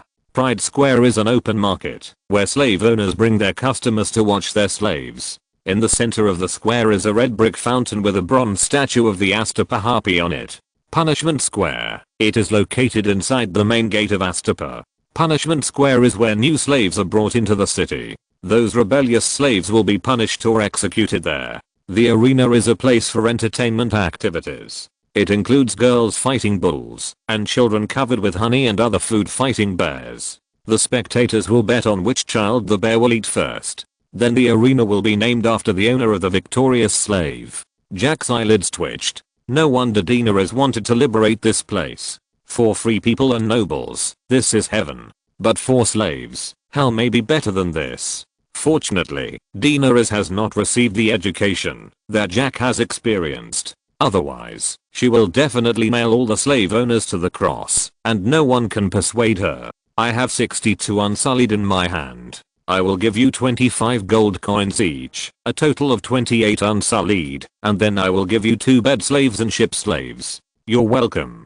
Hago said confidently. No one sells unsullied cheaper than him. Normally, an unsullied costs at least 27 gold coins. And he only wants 25 gold coins. This price is indeed very sincere. The unsullied are castrated slave warriors who have been trained in Astapa since childhood. They are characterized by absolute obedience to their masters and fearlessness in the face of war. They are widely used as guards in the free trade cities. They are sold by 100 or 1000, and of course, small slave owners will sell them by 10. They are excellent guards, and never rob or rape. They have their own unique beliefs and goddesses. They keep the real name of the goddesses a secret. Outsiders call her the Lady of Spears, the Bride of War, and the Matron of the Army. The most famous battle of the Unsullied was the Battle of Koha, where only 3,000 Unsullied resisted the attack of more than 50,000 elite soldiers led by Atimo Cal. Jack did not speak, but looked at the group of Unsullied carefully, just like in American TV series. There are no decorations on the Unsullied's attire. Sewn tunics, short swords, 3 spears, shields and spiked helmets are all. The more spikes on the spiked helmet, the higher the rank of the wearer. 1 spike represents an ordinary soldier, and 3 spikes represent a senior officer. Seeing that Jack didn't say anything, Hago thought that Jack was thinking about it, so he started to introduce Jack. We select young male slaves according to their size, speed and strength, and train them to be unsullied. Training starts at the age of 5 and lasts from dawn to dusk every day. The training process is very cruel. It not only teaches them how to fight, but also erases all their personality, emotions and self. They are completely castrated, and the castrated parts are then burned to ashes in the altar of the Lady of the Spear. They take courage wine regularly to reduce the pain. They decide their names for the day by randomly drawing name tags from a barrel. Each name tag has 2 words written on it, one for color and the other for worms, such as grey worm. As long as one of the training fails, the slave will be killed. In the end, only 1/3 of the slaves can persevere to the end and become unsullied. On the day a boy is castrated, he will be given a puppy to raise. At the end of the first year of training, the boy must strangle the puppy. If he can't do it, he will be killed, and his body will become dog food. During the training process of running with weights all day, climbing rocks at night, and walking through burning charcoal, if they fail, they will be eliminated. Finally, in order to get the spiked helmet of the Unsullied, they must wear a silver mask and go to the slave market. Then buy a newborn and kill it in front of its mother, and finally compensate the newborn slave owner for his loss. Chapter 11 $0 purchase. Jack took a deep breath. It's a very complete training system. No wonder they are so powerful. I bought it. This is the deposit. Jack threw a bag of gold coins into Hago's arms and then gave Hago an address. You bring the Unsullied here tomorrow to complete the transaction. You know, we only have one old man and one child. It's not safe to carry 700 gold coins. Hago weighed the bag of money in his hand and then smiled. Of course I understand. There's no need to be so troublesome. I will take the Unsullied with you directly.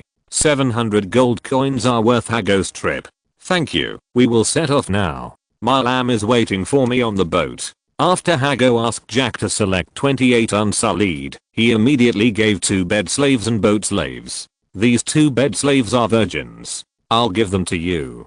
Hago said generously. There is no way. For small philanthropists like them, no one will come to them to buy Unsullied, because there are always people who suspect that their Unsullied are not strong in combat.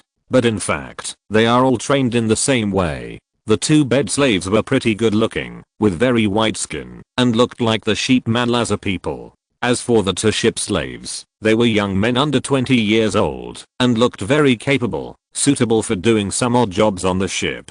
Jack and Hago and their group quickly left Astapa and came to the port outside the city. After asking Newgate to take the 2 ship slaves to move the wooden box containing the gold coins down, Hago carefully counted the gold coins. Then he handed the command scepter of the Unsullied to Jack, and after confirming that it was correct, he asked his slaves to move the gold coins onto the carriage. Happy transaction. Remember to come to me next time you buy Unsullied. Happy transaction. Jack smiled and said goodbye to Hago. Then Jack asked the 28 Unsullied loudly, who is the commander? I am, Master. An Unsullied with 2 spikes on his head stepped forward. What's your name? I don't have a name, Master. The Unsullied still replied loudly. You will be called Kado from now on. Let your men give themselves a more normal name, and call me Captain from now on. Understood. Jack looked at the command scepter in his hand and asked, can I still command you without this thing? Kado replied without hesitation, yes, you have already bought us. This command scepter is just a symbol of the transaction. We will still listen to your command without it. Jack immediately understood, after listening to Kado's explanation, that this command scepter was just a symbol. It can not only be a scepter, but also anything else, which only represents the completion of the transaction. After hearing Kado's guarantee, Jack threw the command scepter into the sea. He is not Daenerys. After throwing away the command scepter, Dany promised that the Unsullied could choose to leave or fight for her. This is undoubtedly a gamble. If the Unsullied really leave Dany, then Dany will be blind and will definitely regret it. He took everyone on board the Sea Dog. More than 30 people were a little crowded on the Sea Dog. They needed to buy it quickly. Jack cut off the slave collars of the 2 ship slaves and dressed them in worn sailor suits, finally making them look like sailors. As a ship slave, the driving skills of the ship are basic skills. Jack handed the 2 people to Newgate, hoping that Newgate could train 2 excellent navigators for him. As for the 2 bed slaves, Jack also cut off their collars, making them free people and serving as maids on the Sea Dog. But before that, Jack had to check their bodies, and Ellie and Jacob obediently followed Jack into the cabin. The master is a young and handsome boy. For these bed slaves, there is nothing more fortunate than this. Newgate naturally took on the duties of the ship's deputy and explained the origin of the Sea Dog to everyone. Captain Jack Poseidon is a kind captain, but he is also a professional pirate. Don't think that you can do whatever you want just because Captain Jack is easy to talk to, otherwise I will cut off the head of the insolent first. There are 3 rules on the Sea Dog. First, absolutely obey Captain Jack's orders. Second, never question Captain Jack's orders. Third, absolutely abide by the above 2 rules. Do you understand? Understood. Everyone answered quickly. They were originally slaves, and listening to the master is a basic quality. Even if Jack has cut off their slave collars, they still think they are Jack's slaves. Many slave owners will do this because it will show their kindness and goodness. But if the slave really thinks he is a free man, then this slave will definitely die miserably. Chapter 12. Buying a Carthian merchant ship for free. Your smile is the smile of the sea embracing the island, the smile of the stars jumping on the waves, the smile of the coconut trees covering the coconuts, and your smile makes the night run away. Thank you, Captain, you are so gentle. Ellie snuggled in Jack's arms. It has been 2 days since Jack returned to the sea. After training every day, Jack likes to hug Ellie or Yager on the deck and tell them earthy love words. And Vitelli always follows him with Haxio. She has become Jack's sword servant. Hey, Yager, come to my arms, Jack called. Hearing this, Yager put down the things in his hands and came to Jack. Captain, I still have a lot of clothes to wash. Oh, just throw away those old clothes and come back to buy new ones. You know, I liked the sea at first, but later I liked you. You have the breath of the sea, and you have what the sea doesn't have. You are considerate and naughty. Yager is different from Ellie. Ellie has a lively personality, but Yager is very introverted and doesn't talk much. Although Yager can quickly get into the mood in bed, she still prefers to work quietly. For example, wash clothes or prepare dinner for the master. Just when Jack was about to continue teasing Yager, Newgate suddenly came to Jack. The target has been found, Captain, but what? Jack frowned. That is a large merchant ship with an estimated length of 60 to 70 meters, with at least 40 to 50 guards. I'm afraid it's not easy to deal with. Although there is maritime trade in the Game of Thrones world, the real ocean-going maritime trade is not well developed, so the tonnage of the ships is not large. Merchant ships of 60 to 70 meters are already at the ceiling level, and warships are basically no more than 50 meters. In order to ensure speed, the warships in the Game of Thrones world are basically between 30 and 40 meters, ensuring manning capacity while ensuring speed. More commonly used are long ships of more than 10 meters. Merchant ships pursue cargo capacity, resulting in large tonnage and slow speed, which are easily caught up by pirates. Therefore, there are generally more guards on large merchant ships. However, Jack doesn't care about this at all. Haha, who do you think I am? Pull the boat over. Understood. Newgate immediately took 2 apprentices to adjust the direction and rushed towards the location of the merchant ship. In the deep sea dozens of meters below the Sea Dog, Poseidon was escorting the Sea Dog. Poseidon can not only sense Jack's position, but also Jack's thoughts, and so can Jack. There is a very special spiritual connection between them, which is related to the system that ran away. And because Poseidon wanders around with Jack all day, it has a lot of exercise every day. But the advantage is that the appetite has increased, and it grows faster and stronger. At this time, Poseidon is 1.2 meters long from head to tail, and his teeth and skin have become much tougher. Without atomic breath, it is not a problem to deal with a dozen adults on land. Sometimes Jack wondered how good it would be if the system gave him an adult Godzilla, and he would directly sweep across the 7 kingdoms and the 9 free trade cities. Unfortunately, fantasy is like an adult Godzilla, but reality is like the little you Evelyn. On the other side, the merchant ship also found the Sea Dog approaching. At this time, the Sea Dog did not fly the pirate flag, but it still aroused their vigilance. Yevgeny looked at the Sea Dog vigilantly. As a mercenary, he still had to be vigilant. Otherwise, he would have been killed by the drunkards under his command. However, the owner of the ship didn't care. Mphira said nonchalantly, "Don't be nervous. This is just a 10-meter boat. We can crush them easily. Don't underestimate this small boat." In order to pursue speed, pirates often squeeze 20 to 30 people on a boat of more than 10 meters. Ha, Mphira sneered, and then teased, 30 people. Do they take off their clothes and squeeze together when they sleep in the cabin at night? Then they will definitely not sleep sideways, otherwise his good brothers may have negative contact with him. As he said that, he hugged a naked woman and left, and boasted as he walked, "Not everyone is as rich as me to bring women and wine on the sea, just a group of poor ghosts." Mphira is the 2nd largest merchant in Karth after the 13 giants, and he is even confident that he will replace Zero as the new 13 giants by the end of this year. The power of that fat black man is no longer worthy of being the giant of Karth. This newly built rose is not something that anyone can touch. Looking at Mfilla's back, Yevgeny curled his lips. This group of nobles were like arrogant male dogs, which was simply disgusting. But the girl in his arms was really good. If it weren't for the reputation of mercenaries, he would have even thought of hijacking the ship. But unfortunately, there were not only his people on the ship, but also Mfilla's professional guards. There were a total of 60 guards on the ship, of which only 25 were his teammates. Turning his attention back to the sea, warfare, Yevgeny's eyes widened. At this time, the small boat had disappeared. It was just a few dozen meters away from them. It was less than a few minutes, and the ship disappeared. At this time, the Sea Dog was under the Rose. With a Poseidon engine, the Sea Dog was very maneuverable. And the Rose was too huge, and Yevgeny didn't even notice it for a while. Because Yevgeny couldn't imagine that there would be a ship sailing so fast. Chapter 13 Confusion. Just when Yevgeny was puzzled, more than a dozen flying tiger claws were hung on the railing of the ship. Warfare? Yevgeny felt something was wrong, and wanted to look out to see the situation. Whoosh, a sound of breaking through the air came, and a sharp arrow slid past his scalp.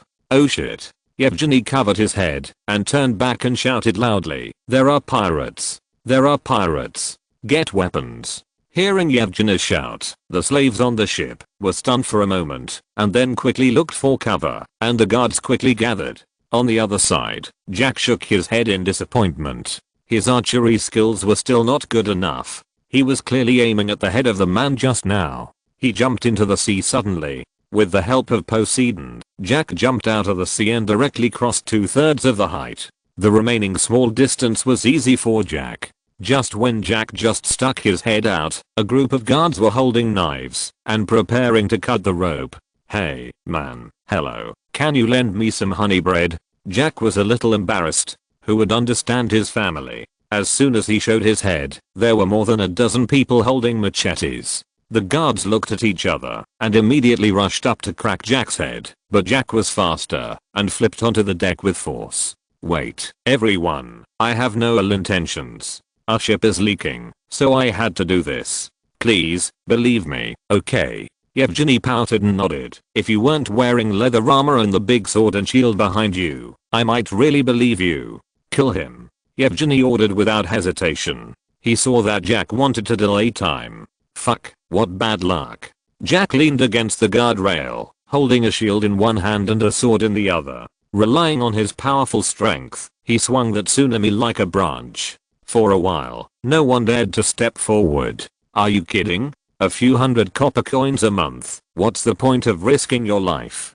Get your bows and arrows. Yevgeny roared with a dark face. Is the big sword in this guy's hand made of bread? It's so light.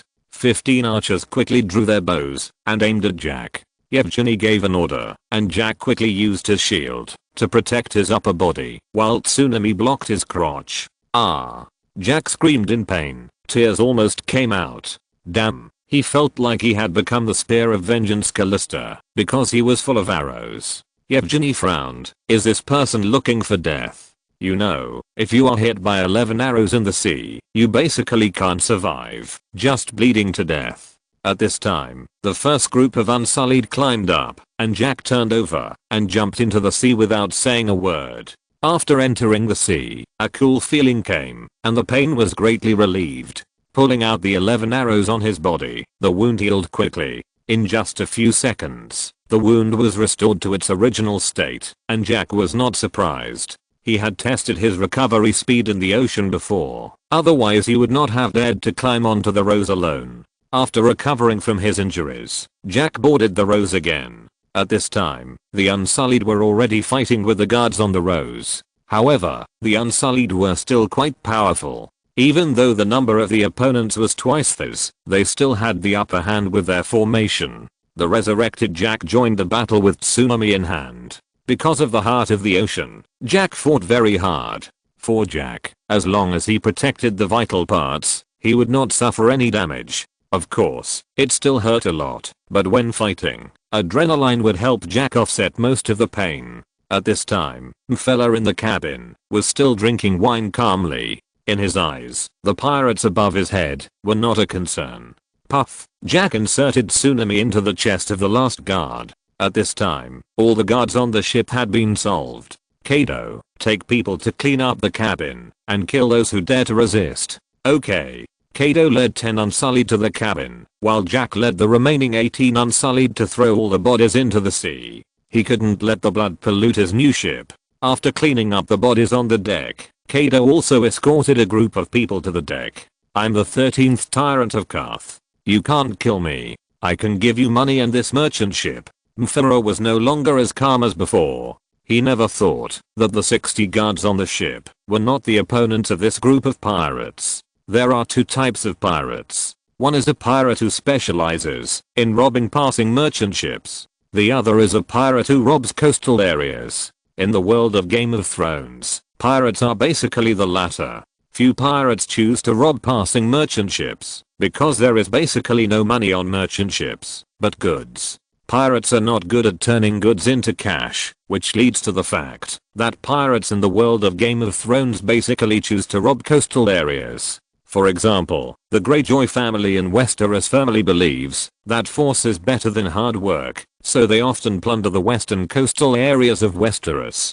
Jack is more inclined to the latter because it is not easy to plunder merchant ships. For example, if Jack had not delayed the guards, and the guards on the ship underestimated the enemy, the Unsullied would have no chance to board the ship. Of course, if the two ships are of similar size, it will be easier. The masts and cables can be broken with a ship crossbow, and the ship can be boarded after losing power. Jack was too lazy to listen to Mfela's calls, and he was not interested in Mfela's identity. He directly killed Mfela's throat with a sword, and threw Mfela's body into the sea. It's really stupid. If I kill you, this ship is mine too. Chapter 14, Seeking's Palace. Jack completely controlled the Rose, and then learned from the ship's deputy that the Rose was 68 meters long and 24 meters wide. It was a giant merchant ship that Mfera had customized in Bravos, and this was her first time going out to sea. Jack's eyes lit up. He didn't expect it was a new ship. This was really a bargain. The cost of this ship was less than 100,000 gold dragons. You should know that the Royal Navy built by Robert before cost millions of gold dragons, but they were generally warships of about 20 to 30 meters. The cost of a warship of more than 40 meters will increase geometrically with the expansion of the hull, and its keel and other materials have very strict requirements. In addition, Jack not only harvested a top merchant ship, but the spices carried on the merchant ship were even more valuable, with a value of 40,000 gold dragons. At this time, there were more than 100 slaves on the ship. Jack cut off their slave collars and took them in as sailors. The monthly salary of 3 silver coins and the treatment of food and accommodation made them regain their enthusiasm for life and work harder. After all, they were slaves, and even if Captain Jack didn't pay them, they still had to work. They are still working, but now they have money to earn, so they will naturally work harder. And those who are lazy at work will be put on slave collars again, because Captain Jack does not want slaves. So those who are put on collars again will be sold to slave bay and return to a life worse than pigs and dogs. This is the important reason why they work so hard. After taking the other people on the Sea Dog to the new ship, Jack asked Poseidon to destroy the Sea Dog, which was more than 10 meters long. This old ship, which had been drifting on the ocean for 20 years, sank completely to the bottom of the sea with the memory of its predecessor. Jack renamed the Rose the Sea King and established the first maritime kingdom, Atlantis. At the same time, all the Karth logos on the ship were erased and replaced with a Godzilla logo. Although Godzilla on the flag is very blurred due to technical reasons, it is okay to have a general appearance. In the end, Jack appointed Newgate as the hand of the king, which moved Newgate to tears. He never dreamed that he could jump from a slave to the hand of the king. Kaido was also very excited. He went from a slave to a navy admiral. Even though the Unsullied had been trained to the point of almost losing their emotions, the change of their identity once again aroused their passion for life. With the Sea King as a base, Jack began to conduct simple training for the sailors on the ship to ensure that they could basically follow orders. After all the spices on the ship were sold, Jack could transform the Sea King into a maritime base, then slowly grow and develop, taking the first step in establishing his maritime empire. At the same time, Daenerys, who was far away in Pentus, had already played poker with Khal Drogo on the beach. Daenerys endured Drogo's attack while crying. She didn't understand why her second brother did this to her. Obviously, he was her only relative, but he said such unbearable words that could let the whole tribe of horsemen play with him. Soon, for Daenerys, the hellish wedding night was over, and Drogo also began to return to the Horse King city with his 40,000 Dothraki roaring warriors. They need to go back to the Horse King city first, and then find time to go to Westeros to take back the Iron Throne. Drogo doesn't think that anyone in Westeros can stop him. He is full of confidence. If Jack is asked to comment, Jack can only say that he doesn't know what to do. Viserion is also a fool, naively thinking that 40,000 Dothraki cavalry can help him take back the Iron Throne. Among the 7 kingdoms, the elite of the Westerlands can compete with the Horse King by relying on the geographical advantage. What's more, if the Horse King invades, he will definitely not only face the Westerlands, but the entire Westeros. 6 months passed quickly. On this day, Dany once again couldn't bear to snatch a witch from the hands of the Horse King's subordinates. And this matter also came to Drogo, but it should be said that the Horse King really dotes on Dany and directly angered his subordinates to fight him alone. However, Drogo can be called the Horse King for a reason. Except for the knife in the chest because of disdain, he beheaded the challenger with almost no effort. At this time, the witch proposed to apply herbs to the Horse King to prevent the wound from getting infected, which was considered to be a way to repay Daenerys' kindness. Drogo's bloodridders opposed it, but they could not resist Drogo's pampering of Dany, so they let the witch apply herbs, which directly led to their own death. Only 2 weeks later, Drogo was so weak that he fell off his horse, and this incident directly caused the entire Khals to surge. A group of Dothraki people united by a group of tribes are called Khals. The leader of the strongest tribe is called Khal, and the leaders of the other tribes are called Ko, who are Khal's deputies. And now Khal Drogo actually fell off his horse. For the centaurs, those who can't even control horses are not worthy of being Khals, let alone being called the Horse King. In order to save the Horse King, Daenerys once again chose to believe the witch and exchanged the child in her belly for the life of the Horse King. The Horse King was indeed rescued, but he became a vegetable. The witch told Dany that when the sun rises in the west and sets in the east, your husband will wake up. The witch had always remembered her hatred for the centaurs, and she didn't care at all that Dany had saved her. Then the entire Carrolls fell apart, and only a very few people were willing to follow Daenerys. This was the first time that the Dragon Queen paid for her kindness, and of course, it was not the last time. In the end, Daenerys suffocated Drogo, who had become a vegetable, with a pillow, and then tied the witch to a log. She put herself, Drogo, 3 dragon eggs, and the witch in a fire, and burned them all night. At dawn the next day, it seemed as if the ancient prophecy had been confirmed. Blood and fire come from the same source, life for life. Viserion died, Drogo died, and the child died. 3 lives were exchanged for 3 new lives. Hiss. The neighing of the young dragons was still very immature, but it did not prevent everyone from imagining how domineering they would be when they grew up. Daenerys took her young dragons and her people on the journey again. Dragons are powerful, but that is something that happens after they grow up. If you can't get out of the Red Wasteland, everything is meaningless. Slavers Bayasta purport on the Poseidon. 498, 499, 500. That's amazing, Captain, you are so strong. Ellie praised on Jack's back. At this time, Vittoria, Ellie, and Jagger were sitting cross-legged on Jack's back. This was Jack's daily training, weighted push-ups. Although the injection of serum strengthened his body by about 3 times, Jack still did not give up training. The stronger the foundation, the stronger it will be after strengthening, and the stronger it will be after training. After Jack stood up, Ellie and Jagger quickly took the prepared towels to wipe Jack's sweat. And Vittoria was still standing there stupidly holding that tsunami. At this time, Newgate came back. The cargo on the Sea King had been completely digested, and a total of 36,000 gold coins were obtained. Although it was 4,000 gold coins less than expected, this was a business without capital, and all the spices were robbed. And these 36,000 gold coins were exchanged by Jack for 1,200 unsullied. Those damn good people actually set the price at 30 gold coins per unsullied. But it doesn't matter, these will be mine sooner or later, so just save them in Astapa first. Jack's first target is not Slavers Bay, nor other coastal towns in Essos. It is Carth, a coastal city that connects the east-west trade of Essos. Carth's defense is not strong, making it Jack's best target.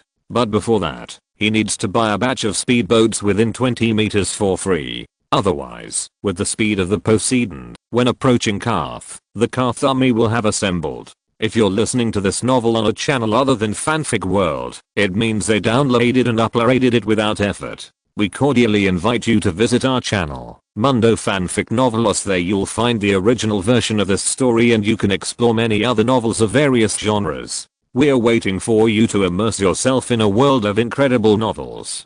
Chapter 15 Dragon Dream Blackfire Bloodworm Descendants. Jack took 300 unsullied and wandered around the slave bay. During the past 6 months, Jack not only digested the cargo on the ship, but also transformed the Poseidon under the command of Newgate. The transformed Poseidon sacrificed its defensive capabilities and strengthened its manning capacity and sailing speed. At the same time, Jack also installed a chain from the bottom of the bow of the Poseidon. This chain is used for Poseidon to exercise, and can also speed up the sailing speed of the Poseidon, which can be said to kill 2 birds with 1 stone. Now the 3.2 meter long Poseidon has a certain strength, and can fully assume the role of a multifunctional submarine in a navy. The watertight compartment of the ship is useless in front of Poseidon, which means that Atlantis is not afraid of any naval encirclement. Jack wants to take all 1,200 unsullied, and at least 30 ships of more than 20 meters are needed. Jack does not think he is a capitalist, and he needs 60 medium-sized warships. But he has no money to buy warships, so he can only buy merchant ships on the C40 yuan, and then use the money he robbed to transform merchant ships. Jack's idea is to expand the unsullied in the team to 3,000 people first, and then slowly replace the merchant ships with professional warships. At the same time, Jack also needs to choose an island and build his own shipyard on the island, so as not to be strangled by others. A month passed in a flash. During this period, Jack robbed 24 suitable merchant ships, and transformed them into warships. Although it is still a long way from the target of 60 ships, Slave Bay can no longer stay. The robbery during this period has caused Slave Bay to lose a lot of gold coins, so that the 3 cities of Slave Bay have united to launch a siege against the Sea Emperor. For Jack, a Sea Emperor plus 24 medium-sized ships can already take more than 1,000 unsullied away. There is no need to confront the siege fleet head-on, just run away. The remaining ships can be collected slowly on the road. On the route to Carth, there must be merchant ships coming and going. At this time, under the Sea Emperor, Poseidon, whose body length has reached 3.5 meters, has just returned from hunting. Consciously put the chain on himself and swam hard. With the help of Poseidon, the speed of Atlantis' voyage also increased. If they plundered while walking, it was estimated that they would reach Carth in 3 months. After robbing Carth, Jack would have enough money to complete his first stage goal. 3 months later, at night, the Poseidon had arrived near the waters of Carth. In the cabin of the Poseidon, which looked like a palace, a red dragon egg was being roasted on a charcoal fire. Since obtaining this dragon egg, Jack has been roasting the dragon egg on a charcoal fire for nearly a year. Jack was sleeping soundly in bed naked at this time, and Ellie and Yeager were also tired and fell asleep. However, after a while, Ellie and Yeager opened their eyes and looked at Jack in the middle of the two with confusion. At this time, Jack frowned, his whole body was sweating, and his hands were tightly grasping the hair of the two. Seeing this, Ellie immediately called the maid and asked them to prepare warm water. At the same time, he summoned Prime Minister Newgate. At this time, Jack's state was very wrong, and Jack was struggling hard in his dream at this time. In the dream, Jack was driving a small boat on the sea, but encountered a strong storm, and the whole boat was shaky. Jack looked around in horror, completely forgetting his heart of the ocean and Poseidon. Jack held the oar and roared madly to eliminate his fear. Perhaps it was because of Jack's roar that the rainstorm really stopped. Although the wind was still howling and the sky was still gloomy, the boat stabilized. Jack breathed a sigh of relief and closed his eyes tiredly. Then the perspective slowly rose above the clouds. On the boat, a red dragon with a wingspan of more than 200 meters blocked the rainstorm. Under the boat, a titan beast with a body length of more than 200 meters stabilized the waves. The next morning, Jack looked at the red dragon with a slender snake neck, a lizard head, and bat wings in his arms, and his face was confused. Last night's dream was vivid, and the red dragon in the dream should be the dragon in his arms. Yesterday's dream was most likely the legendary dragon dream. Jack came to the mirror holding the young dragon. Jack looked at himself carefully. Golden hair, lavender eyes and handsome features. All of this pointed to a family that Jack had forgotten and should have been extinct, the Blackfy. The Blackfy family is an extinct noble family in the crown. It was founded by Demon Blackfy, one of the noble bastards, and is a branch of the Targaryen family. Demon named his family after the famous sword Blackfy. Their family emblem is the reverse of the Targaryen family emblem, or three-headed black dragon on a red background. The Blackfy family inherited many characteristics from the Targaryen bloodline, including white gold color, inhuman beauty, purple eyes, and dragon dreams similar to prophecy. The dying Aegon Targaryen IV legitimized his many bastards. One of them, Demon Blackfy, founded the Blackfy family. Demon grew up to be a beloved leader and a brave warrior. Many lords of the Seven Kingdoms hoped that the king who sat on the Iron Throne would be a godlike king like Demon, instead of Aegon's legitimate eldest son and heir, the weak Darren. At this time, some rumors appeared in the Seven Kingdoms, claiming that Darren was actually the illegitimate son of Prince Aemon Targaryen, the Dragon Rider, and his mother, Queen Daenerys. Moreover, the ancestral sword Blackfy given to Demon by the late King Aegon proved that he hoped that Demon would inherit the throne. Demon did not have any other intentions at first, and Eren tried his best to take care of his half-siblings. He even fulfilled the marriage contract set by his father for Demon and let him marry Rohan of Tirosh. He also granted Demon a piece of land on the Blackwater River, giving him the right to build a castle. However, many people who admired Demon thought that he should get the throne. Perhaps Demon was just flattered by these remarks at first. But slowly, he began to resent his illegitimate status and planned to rebel under the instigation of his followers. In 196 AC, someone reported that Demon was preparing to raise an army, so Darren sent the King's Guard to arrest Demon. Demon, who escaped, used this as an excuse to raise the banner of rebellion in the Reach, starting the first Blackfire rebellion. The Blackfire army was initially unstoppable, defeating the armies of the Westerlands and the Stormlands, and advancing towards King's Landing. Darren sent a large army to fight Demon in the Battle of Redgrass. Demon fought bravely that day, but made a fatal mistake. Out of respect for the enemy, he did not attack immediately after defeating Ser Galwyn Corbray in the duel, but sent someone to take care of him. As a result, Brynden Rivers, the Blood Raven, led archers to rain arrows on Demon's location, and Demon died on the spot. With his death, the largest Blackfire rebellion was abruptly stopped. After the Battle of Redgrass, Blackfire supporters collapsed. Bittersteel led many supporters and Demon's sons to flee Westeros and exile to Tirosh. Soon he established the Golden Company and integrated forces to plan a counterattack. After that, the descendants of the Blackfy family launched rebellions many times, which troubled 5 generations of Targaryen monarchs, but they always ended in failure. The Blackfy family continued in Essos, but the bloodline gradually withered until the time of Jaehaerys Targaryen II. At that time, the last Blackfy, the leader of the Golden Company, the fierce Merys Blackfy, was a member of the Nine, and launched the War of the Nine Copperplate Kings. They successively conquered the disputed lands in Tirosh, and attacked the Stepstones as a springboard to invade Westeros. Jaehaerys II sent an expeditionary force to defeat the rebels, and Cerberus and Selmy killed Merys in a single fight. The Blackfy family, which troubled the Targaryen dynasty for many generations, was extinct. But Jack once saw a post on a certain gay website. It was mentioned in the third part of the Dunk and Egg the Mysterious Knight. Demon Blackfy II had some sisters. So the death of Malice Blackfy may really represent the end of the male heirs of the Blackfy family, but it does not mean that the Blackfy family's bloodline is completely cut off. Some original fans speculated from the details that Egon, the widow of Rhaegar who appeared in Book 5, was actually the son of Illyrio and a female descendant of Blackfy named Scylla. Further speculation pointed out that Varys, the chief of intelligence, was related to Scylla. Varys even conspired with Illyrio to raise Scylla's son as Egon, achieve the ultimate goal of overthrowing the Targaryen family's regime and the Blackfy family ascending the Iron Throne. But Varys did not expect Baratheon's reversal, nor did he expect that the Dragon Queen got 3 baby dragons. Jack has not read the original book, but only read it from the post, but this does not prevent Jack from speculating on his identity. His mother is also very likely a descendant of Blackfy, but his father has never mentioned the news of Jack's mother. But it seems that Jack has Blackfy blood.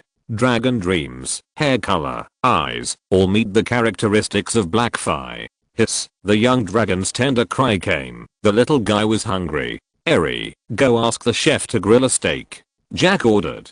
Jack stroked the scales of the young dragon carefully. The young dragon was blood red all over, and its neck was much longer than the 3 brothers of Drogon in the TV series. At the same time, there were small wings on the hind legs. Such obvious features made it easy to tell whose offspring it was. Bloodworm, Karakshu. This standard bullhead is exactly the same as Karakshu. It is said that dragons are hermaphrodites and can change their genders freely, so Karakshu is very likely to have left unknown offspring. For example, the 3 wolf-headed young dragons of the Dragon Mother, although in the TV series, Illyrio said that these 3 dragon eggs came from the Shadowland. But Illyrio is a businessman, full of lies, and his words are not trustworthy. Instead, it is more likely that the 3 young dragons of the Dragon Mother are the descendants of fierce fire. Whether it is the iconic wolf head or the tail, the 3 brothers of Drogon are almost exactly the same as the Dreamfire in the records.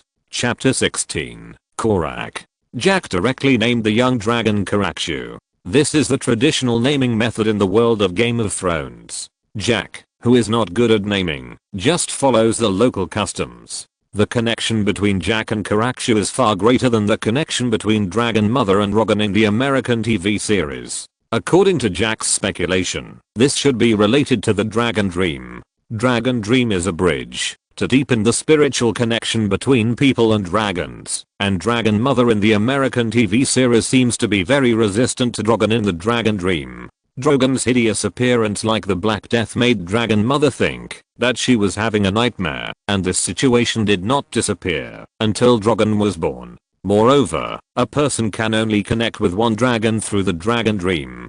Daenerys has 3 dragons, which makes her unable to establish a good connection with her own dragon. Although Daenerys still truly became Drogon's knight in the end.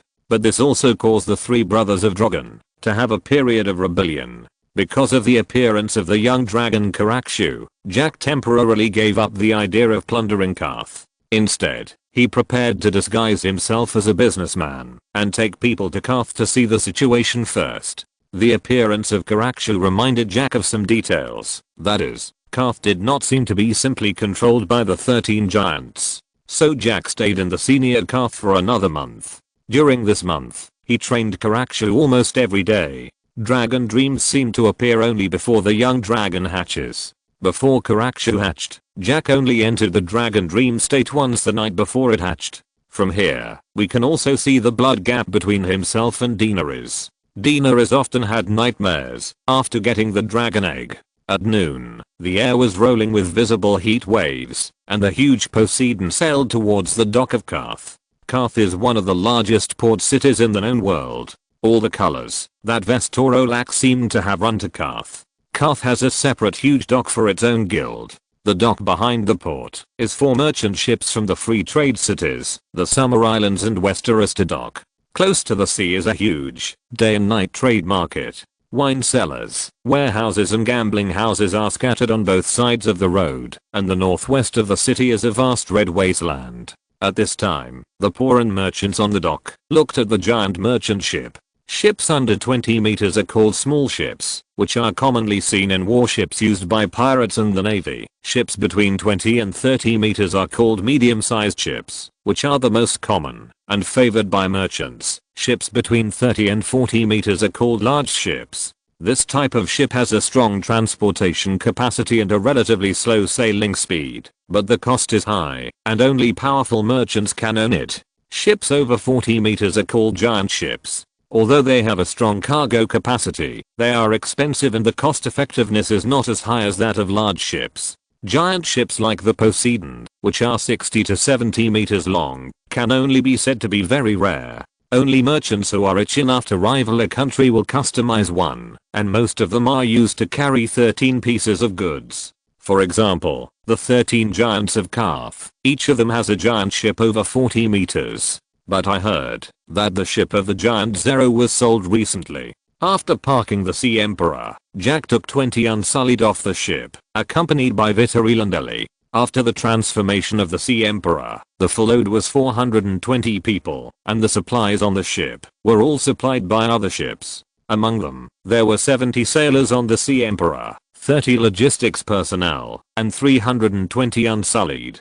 Jack only took 20 Unsullied off the ship, and the rest stayed on the Sea Emperor. After Jack got off the ship, people's attention was once again attracted by the baby dragon in his arms. What is that? His ship looks so big, and there are 20 Unsullied with him. Why haven't I heard of his name? Is that a baby dragon in his arms? I don't know, but we will know soon. It is said that the giants have gone to the North Gate to welcome the Mother of Dragons. The Mother of Dragons is a descendant of the Targaryen family. We can first see what a dragon looks like. Soon, the news of Jack and his party reached the hands of the Karth royal family in the Thousand Palaces.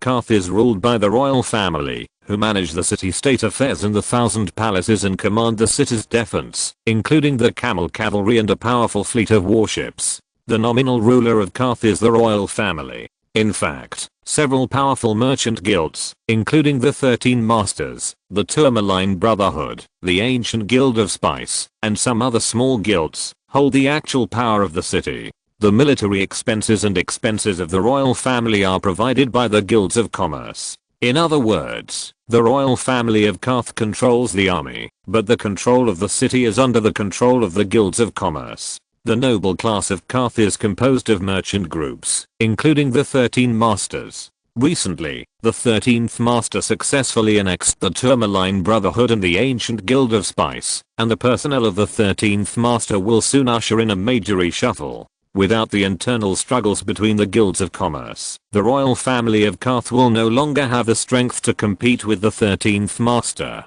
Especially now, the 13th Master bypassed the royal family and went directly to the North Gate to receive the Mother of Dragons, who is said to have 3 baby dragons. How can this not make the royal family of Karth think wildly? Just when Mavis was daydreaming, a servant came to him and reported Jack's situation. A merchant who looked rich enough to rival a country came to Karth. This merchant did not belong to the Chamber of Commerce of Karth, and he was holding a creature that looked like a dragon in his arms. Mavis' eyes lit up and asked in surprise, "Are you sure?" "Yes, many people saw it, and I saw it with my own eyes." "Ha ha ha, Mavis, am so lucky. Bring him to see me quickly." "No, I will go to see him in person." Mavis was very excited. If he was lucky enough, maybe the royal family of Mells would not have to worry about it next. The people of Karth are tall and pale, so they are called milk people by the Dothraki. The popular clothing of the people of Karth will expose one side of the women's chest, while men prefer silk beaded dresses. At this time, Jack was looking around at the women on the street, ABCD, and because of the race, most of them are big and white. Jack said that he still likes this place. And the women here don't feel awkward because of the eyes of other men. So Jack could look openly. Ellie and Vitaly looked at the buildings of Karth curiously. Karth has 3 thick walls, which are a wonder of the world and a symbol of the city's power. The outer wall is made of red sandstone, 30 feet high, and carved with various animals. The middle wall is made of grey granite, 40 feet high, and carved with lifelike battle scenes. The inner wall is made of black marble, 50 feet high, and covered with erotic carvings. The outer gate is inlaid with copper, the middle gate is inlaid with iron, and the inner gate is inlaid with many golden eyes. The buildings in the city are in different shades of rose, violet and tan, like a dream. Pass through a bronze arch carved in the shape of 2 entwined snakes, whose scales are exquisite emerald, obsidian and lapis lazuli. countless slender spires stand tall, and every square has exquisite fountains in the shape of griffins, dragons and manticores. A huge arcaded street runs across the city, and the city's ancient heroes stand on white and green marble columns, 3 times the size of real people. While Jack was looking at the baby's bowl, he was also observing the internal structure of Carth. Carth is not as weak as shown in American TV series. The outer wall is more than 9 meters high. If you want to plunder Carth, the outermost dock is the best target. You can also plunder inside the outer wall, but they are all poor people and you can't steal anything. As for the middle wall and the inner wall, it is basically impossible to break in without enough troops and siege equipment. Just as Jack was thinking, an unreasonably enthusiastic voice came over. "Hello, distinguished guest. I'm a member of the royal family of Carth. I would like to invite you for a drink. Is that okay?" Chapter 17. Each with his own agenda. The Hall of 1,000 Seats is the power center of Carth, where the royal family rules the entire Carth. The royal family sits on the huge wooden chairs of their ancestors, which are arranged in an arc and step up from the marble floor to the high round ceiling, on which the glorious scenes of Carth in the past are painted. Those chairs are not only huge, but also strangely carved. The gold-plated surface is bright and brilliant, inlaid with amber, agate, jade and emerald. Each chair is different, and competes with each other. Jack was invited to the Hall of 1,000 Seats by Mavis. The luxury here made Jack realize that he still underestimated the financial resources of the ancient nobles. Mavis looked at the 20 unsullied behind Jack, and knew that Jack did not trust him, so he asked the slaves to carry up a box of gems. "This is my gift. It's nice to meet you, Jack. Is that a baby dragon in your arms?" "Yes, it is a baby dragon. It's also nice to meet you, Prince Mavis." Jack probably guessed Mavis's intention at this time. It seems that the information he saw on the forum before should be true. Although Carth is ruled by the Prince of Carth on the surface, the management of the city is actually in the hands of the Chamber of Commerce and the Wizards. Merchants and wizards are the noble class of Carth. In the American TV series, Zero finally joined forces with the wizards to kill the remaining 13 giants, and said that he would be the king of Carth. This shows that at that time, the royal family of Carth may have no ability to resist. Sure enough, he brought Jack to the bedroom behind the Hall of 1,000 Seats, and asked the slaves to prepare delicious food and wine. While Mavis was pouring wine for Jack, she asked Jack about his origins in a roundabout way. Jack also cooperated and told his origin. After taking a sip of wine, Jack said drunkenly, "I come from a family of earls in Westeros. A medium-sized gold mine was discovered in the territory. Although I'm the second child and have no inheritance rights, because I look a lot like my father, he customized a large ship for me and made me a businessman. I'm lucky and have successfully established a foothold in the business world. To be frank, my wealth can easily support a standing army of thousands of people." Mavis' eyes lit up. The royal family of Carth has 4,000 standing troops, but it relies entirely on the financial support of the merchants and nobles. The money given by the group of merchants is just enough to maintain 4,000 standing troops, and even from the past few years, the supply is gradually being reduced. Mavis had thought about eradicating these merchants before, but these merchants also have a lot of slave soldiers. Once they start, the Chamber of Commerce cuts off the supply and slowly kills the royal army. But if the royal family has the support of other merchants, the situation will be different. Especially for a wealthy businessman like Jack who owns a giant ship. Mavis has every chance to eradicate these chambers of commerce in Carth and truly rule Carth. Mavis never thought that Jack was bragging. After all, the Poseidon is the best proof. But Mavis was not in a hurry to put forward his ideas to Jack. After all, for businessmen, the cost of supporting a war is very risky. If you lose, you will lose all your money, and it may even lead to bankruptcy. So Mavis decided to slowly test and fool Jack. After a good meal, Mavis arranged Jack in a luxurious palace. Jack was a little surprised and wondered if he had guessed wrong.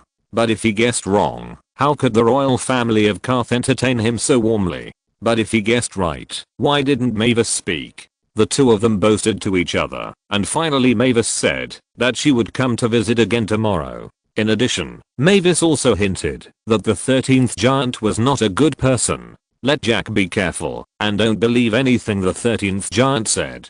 Jack watched Mavis leave, called an unsullied, and asked him to go to the Sea Emperor and bring another 80 unsullied. On land, even in a city near the sea, Jack was extremely careful. At the same time, Jack asked another unsullied to find Mavis and ask Mavis where to buy a good horse. Just say that I like horses very much and it is my dream to own a peerless horse. If he is smart enough, he should know how to do it. The two unsullied took the order and left. A good horse can allow Jack to quickly escape to the sea when he is surrounded. At the same time, Jack was also testing Mavis to see if Mavis really had something to ask of him. If Mavis just told him where to sell horses, it meant that Mavis was simply interested in the young dragon, and Jack would have to go back to the Sea Emperor quickly. And if Mavis directly sent a good horse, it meant that Mavis had something to ask of him. Jack sent 3 more unsullied to disguise themselves and go out to understand the current situation in Karth. After making the arrangements, Jack began to train Karaku. He placed a piece of raw meat in front of Karaku and whispered, "Dracarys." Dracarys means dragon flame. Daenerys used it to command her dragon to spit out dragon flame, and Jack took it and used it directly, which was really convenient. Hiss, scarlet dragon flame mixed with some black spurted out of Karaku's mouth. Different dragons will have different colors of dragon flame. The color of dragon flame is generally black. Viserion's dragon flame is light gold with a little red and orange. Regal's dragon flame is orange yellow with a little green texture. And Rogan's dragon flame is as black as scales. In just 2 seconds, the raw meat was roasted black. Karaku swallowed the roasted meat and looked at Jack expectantly. However, Jack did not give Karaku any more food, but directly ordered, "Dragon flame." Karaku looked at Jack in confusion, as if asking, "Where is my food?" Jack didn't waste any words. He took off his shoes and slapped him with the soles of his shoes. Regardless of the dizzy Karaku, Jack shouted the command again, "Dragon fire." Although Karaku was a little dizzy this time, he still opened his mouth and spurted out dragon fire. Jack immediately took out a piece of roasted meat and fed it to Karaku, praising him, "Good boy, very good." The intelligence of dragons is not low, but it is definitely not high. An adult dragon is about the intelligence of a child in his teens, but unlike a child, a dragon is more powerful and more brutal. In the final analysis, the dragons in the Game of Thrones world are more like beasts. There is a big difference between them and the dragons that speak human language in humans or myths and legends. So Jack thinks it is very important to train dragons to obey when they are young. Otherwise, it will be difficult to train them to obey absolutely when they grow up. As for the dragon mother and Rogan in the later part of the TV series, it is actually more like a mother-son relationship rather than a superior subordinate concept. And the first step for Jack to train dragons is the command. Important and serious commands are only repeated once. If there is no response the first time, action must be taken, such as a stick or food reward, or both. Otherwise, if a command is repeated 7 or 8 times, the authority of the command or Jack itself will be greatly reduced. Once Karaxiu has his own ideas later, he will not listen to orders and execute his own ideas. Therefore, Karaxiu must be made accustomed to it and let it know that it is good and necessary to listen to you. Chapter 18, Dinner of 13 Giants. The training ended in the evening, and Jack asked the slaves to prepare a roasted cow for Karaxiu. Dragons have a large appetite and grow very fast. The growth rate of a young dragon to an adult dragon is very fast. A dragon will continue to grow in its life of more than 200 years, but the growth rate will become slower and slower. Karaxiu is only 1 month old now, and its body length has increased from 10 centimeters to 30 centimeters. The growth rate is getting faster and faster. It may not be long before Jack can't hold Karaxiu. Soon the roasted cow was brought up by the servants. Karaxiu stared at the roasted cow with his eyes wide open, drooling all over the floor. But Jack's training results are significant. Even though his saliva is all over the floor, Karaxiu still didn't pounce on it. To raise a dragon, you have to control it. If you don't control it, it will have no sense of hierarchy and will not obey your orders. Jack picked up the knife and fork and ate the cow leg beautifully. After he finished eating, Jack ordered Karaxiu to eat. After getting Jack's permission, Karakshu immediately started eating, swallowing the beef crazily. Jack kept reaching out to stop Karakshu from eating while he was eating. Karakshu's reaction satisfied Jack very much, and every time he reached out, Karakshu would stop eating. "Captain, someone is looking for you outside." "A wizard?" "Wizard?" Jack raised his eyebrows. The wizard was very interested in dragons. Hearing that Jack also had a baby dragon, he naturally wanted to meet the father of dragons and his baby dragons. Let him in. Soon, under the leadership of Ellie, the wizard was brought to Jack. After the wizard saluted gracefully, he said, "I come from the Immortal Temple. It is an honor to meet you, the father of dragons." The Immortal Temple is the power center of the wizards in Karth. People usually call it the Temple of Dust. Many people go there to seek enlightenment and power, but only a few can come out. Jack waved his hand and said, "Don't call me the father of dragons. I don't like this title. You can call me the Sea King." The wizard's eyes twitched slightly. "I'm still the god of the sea." But the wizard still smiled. "Mr. Poseidon, it's like this. Our 13 giants are holding a dinner party. The mother of dragons will also be there. Don't you want to see the children of the mother of dragons?" The wizard glanced at Korax, who was eating on the table, and his heart was full of greed. Dragons are the origin of magic. Since the appearance of the red comet, the magic of the whole world has begun to revive, and the magic tide has begun to rise. 4 young dragons appeared in Karth at the same time. The wizards of the Immortal Temple believed that this was a gift from God. However, the wizards only have ideas about Daenerys' dragons, and they haven't thought about Jack's dragons yet. After all, the Unsullied and Poseidon who followed Jack are showing Jack's strong strength. As for Daenerys, she is a mother of dragons, but in reality she is a remnant of the former dynasty of Westeros. There is not even a ship back to Westeros. And in the eyes of the wizard, the 3 brothers of Drogon are in line with their impression of dragons, or fantasy. As for Carax, although it can be seen that he is a dragon, but his appearance is too evil. The wizard thinks that Carax is more like a magic dragon than a real dragon. "Where are you holding the banquet? Can I take the Unsullied?" The wizard took a deep breath obscurely. Although assassinations often happen in Essos, but assassinations are still very shameless in people's eyes. Under normal circumstances, no host will assassinate guests during a banquet.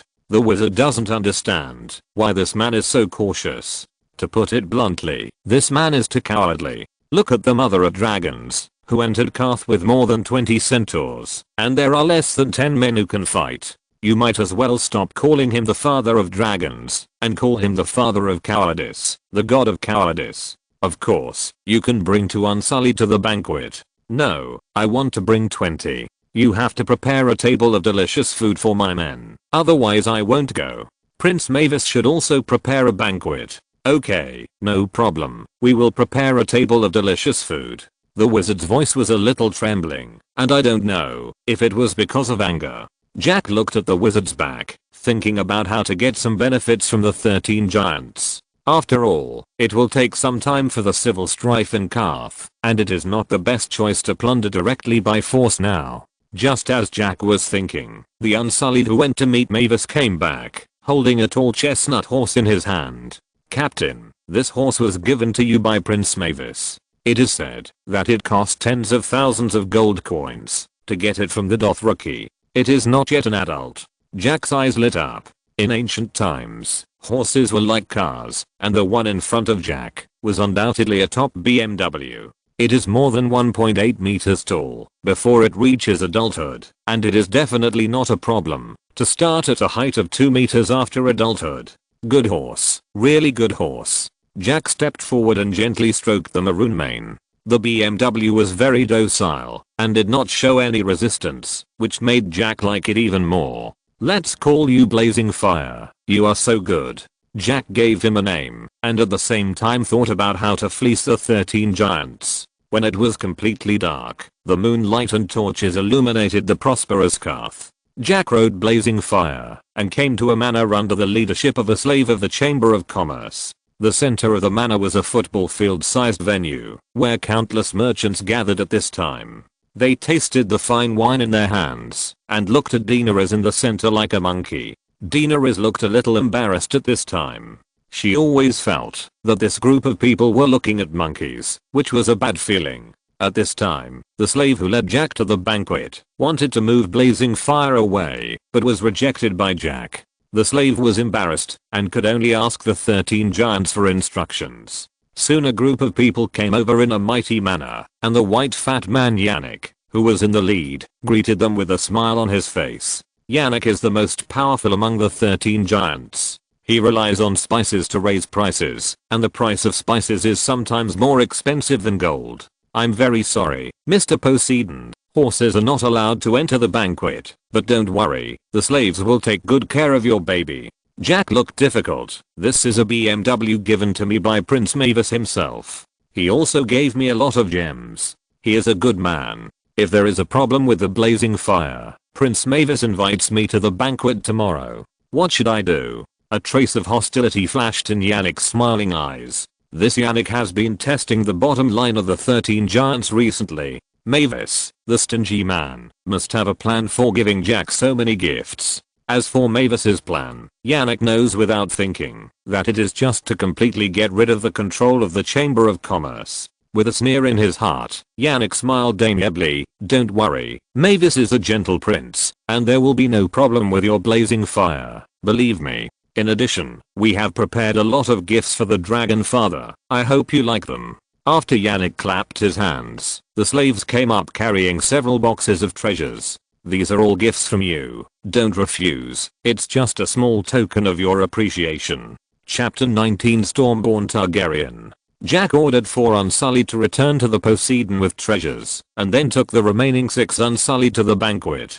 Jack only brought 10 Unsullied. There were a total of 80 Unsullied in Karth, and the rest were all near the manor. Arriving at the center of the banquet, Yannick solemnly introduced Jack to the other merchants. This is the father of dragons, Jack Poseidon, and his Poseidon is 70 meters long. Everyone immediately applauded to welcome him, which formed a clear contrast with Daenerys' situation. Whether it was the Caraxu in Jack's arms or the Poseidon, it was enough to make these merchants respect from the bottom of their hearts. The tonnage of a merchant ship represents strength, and strength can make people respect it. Jack looked at Daenerys not far away. She was 1.65 meters tall, with silver hair and purple eyes, and delicate features. She was much more beautiful than the actors in American TV series. But Jack thought it was better to have long hair down to the waist. At this time, Dany's hair just reached her neck. It seemed that the fire had indeed burned all her hair. Then the banquet officially began, and the merchants began to chat with each other. Jack came to Daenerys first. From a timid exiled princess to the unburnt, mother of dragons, and Khaleesi of the Great Grass Sea, Jack really wanted to communicate with Dany. Hello, what should I call you? Mother of Dragons? This title is as stupid as Father of Dragons. Dany frowned and said with a little displeasure, my name is Daenerys Targaryen. Besides, I don't think the titles of Mother of Dragons or Father of Dragons are stupid. We all have the blood of real dragons, and are the parents of dragons. Dany didn't expect Jack to think the title of Father of Dragons was stupid. As a descendant of the Targaryen family, shouldn't he be proud of his bloodline, even if he is a blackfy bastard? Jack took a glass of wine from a maid's tray, took a sip and said, I'm Jack Poseidon first, then the descendant of Blackfire, and finally the Father of Dragons. To be honest, I really hate the title of Father of Dragons. It makes me feel that owning a dragon is my honor. I shouldn't feel honored by Caraxu. On the contrary, Caraxu should feel proud to have me as his father. Dany was about to open her mouth to refute, but Jack released Caraxu in his hand and let it eat freely on the table. Why do you keep your dragons in cages? Jack blocked Dany's words that she wanted to refute. Dany looked at the 3 dragon brothers who were locked in the cage behind her, and said after a moment, true dragons are powerful and confident. As dragon parents, we have the obligation to control true dragons from harming innocent people. Jack nodded in agreement. You are right. We should control true dragons from harming innocent people. So are your children disobedient? Hiss. Drogon and the cage stared at Caraxu. Dragons can live in groups or alone. When living in groups, dragons are similar to ordinary beasts, and they all have a clear hierarchy. And there can only be one head dragon or dragon king, not necessarily the oldest, but definitely the strongest. so it is common for individual dragons to fight each other, especially young dragons with strong talents in the same age, such as Drogon and Karaku now. But Karaku is a boy who doesn't care about Drogon's roaring protests. Daenerys said, "You'd better lock up your dragon. There are many people here. It will be troublesome if it hurts someone." Daenerys advised that if Karaku hurt the noble merchants here, it would likely affect her plan to borrow a ship. Dragons are dragons, and people are people. You can't really regard dragons as your own children. Even if they are your own children, they need to be educated and be honest, right? Karaku, come here. Jack called directly. Hearing Jack's order, Karaku immediately stopped eating and flapped his wings to Jack's side. This scene not only surprised the merchants watching nearby, but also surprised Dany, the mother of dragons. You know, Drogon and the others are not so obedient. Even when the 3 dragons were fighting for food, she couldn't even stop them. The merchants talked about it, and at this time they also found that it seemed that Jack's dragon was more obedient, while Daenerys' dragon needed to be locked in a cage. Even in the cage, it was not honest. Jack stepped forward and opened the cage that held Drogon. Drogon rushed out and landed in front of Carax. Drogon looked at Carax warily and kept growling. Carax was in the same state, growling as well, with sporadic scarlet flames flickering between his teeth. "Be quiet," Jack ordered again. Carax glanced at Jack, then stopped growling, but still looked at Drogon warily. See, dragons are very dangerous animals. If they are not trained well, they will have a lot of trouble during their teenage years. At this time, Dany also asked Drogon to be quiet, but Drogon turned a deaf ear to her and continued to demonstrate to Carax. Feeling that it was almost time, Jack shouted, "Dracarys!" Carax, who received the order to attack, immediately spurted out scarlet dragon flames, and Drogon, who heard Dracarys, instinctively spurted out black dragon flames. The dragon flames of completely different colors collided and dissipated, and Carax immediately bullied himself, and Drogon also rushed towards Carax without giving in. The 2 young dragons were not much different in age and length, but Caraxus was taller and slenderer, while Drogon was a bit stouter. The fierce fight between the young dragons soon attracted the onlookers. To them, it was much more exciting than the fights in the Slavers' Bay arena. They were tired of watching fights between humans and beasts or humans and humans, but the fights between young dragons might be the only chance they had to watch, and they could brag about it for decades. "No, stop, Drogon, stop." Daenerys looked at Jack and shouted anxiously, "Stop them." Jack said indifferently, "Young dragons have limited lethality and do not have the strength to completely kill each other. For them, it is normal for their own kind to fight. Don't worry. When a group of beasts meet, they need to fight to determine and test their status. As long as we help them control this degree and make them dare not resist us, that's enough. This is too cruel." Looking at the anxious look on Dany's face, Jack was speechless. Of course, Jack also understood Dany very well. Although both the saintly woman and the saintly bitch hurt others and themselves, the saintly bitch is more disgusting, while the saintly woman sometimes saves others. At this time, Dany has not experienced much. She has just overcome her timidity and introversion, and has not yet begun to learn to abandon unnecessary kindness. And Drogon is worthy of being the dragon known as the reincarnation of the Black Death. Although they were evenly matched at the beginning, it is obvious that Karaku's physical strength began to fail to keep up. Although Karaku still fought fiercely, Jack knew that Karaku would not win in the end. "Karaku, come back." In order to prevent Karaku's confidence from being hit, Jack immediately asked Karaku to come back before he was defeated. Hearing the order, Karaku immediately forced Drogon back with a mouthful of scarlet dragon flame, turned around and flew into Jack's arms. But Drogon still refused to give in and rushed towards Jack. Chapter 20 Borrowing a Boat. At the critical moment, Jack suddenly pulled out a half-meter long wooden ruler from his waist and hit Drogon's head directly. With a snap, Drogon fell to the ground. The dragon in its infancy was still too fragile. Picking up the fainted Drogon, Dany threw it back into the cage. "Don't worry, it just fainted, and it will wake up in a while." Dany saw Drogon still energetic breathing, and then she was relieved.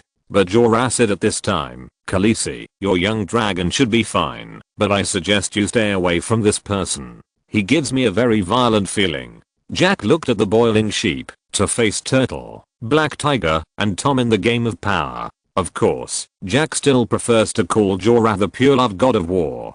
Jack respects the pure love warrior very much. Although Jack himself inherited where he was it does not hinder his admiration and respect for the pure love god of war. But then again, Jorah is really pitiful. In the end, he did not get Daenerys' heart. In Dany's heart, he has always been a loyal guardian knight. Even Daario, who came later, was better than Jorah Mormont. Hello, Big Bear. Jorah looked puzzled. Do you know me? Of course, your father became a night watchman so that you could inherit the family business. And you lost the family business for a woman, and finally sold slaves, and were sentenced to death by Eddard Stark. But you did not confess your crime, nor did you become a night watchman. You did not take responsibility, and fled to Essos. Daenerys widened her eyes slightly. She did not expect Jorah to have such a past, because Jorah did not look like the kind of person Jack said. At this time, Jorah Mormont was very nervous. Jack's words made him realize that Jack was most likely from Westeros,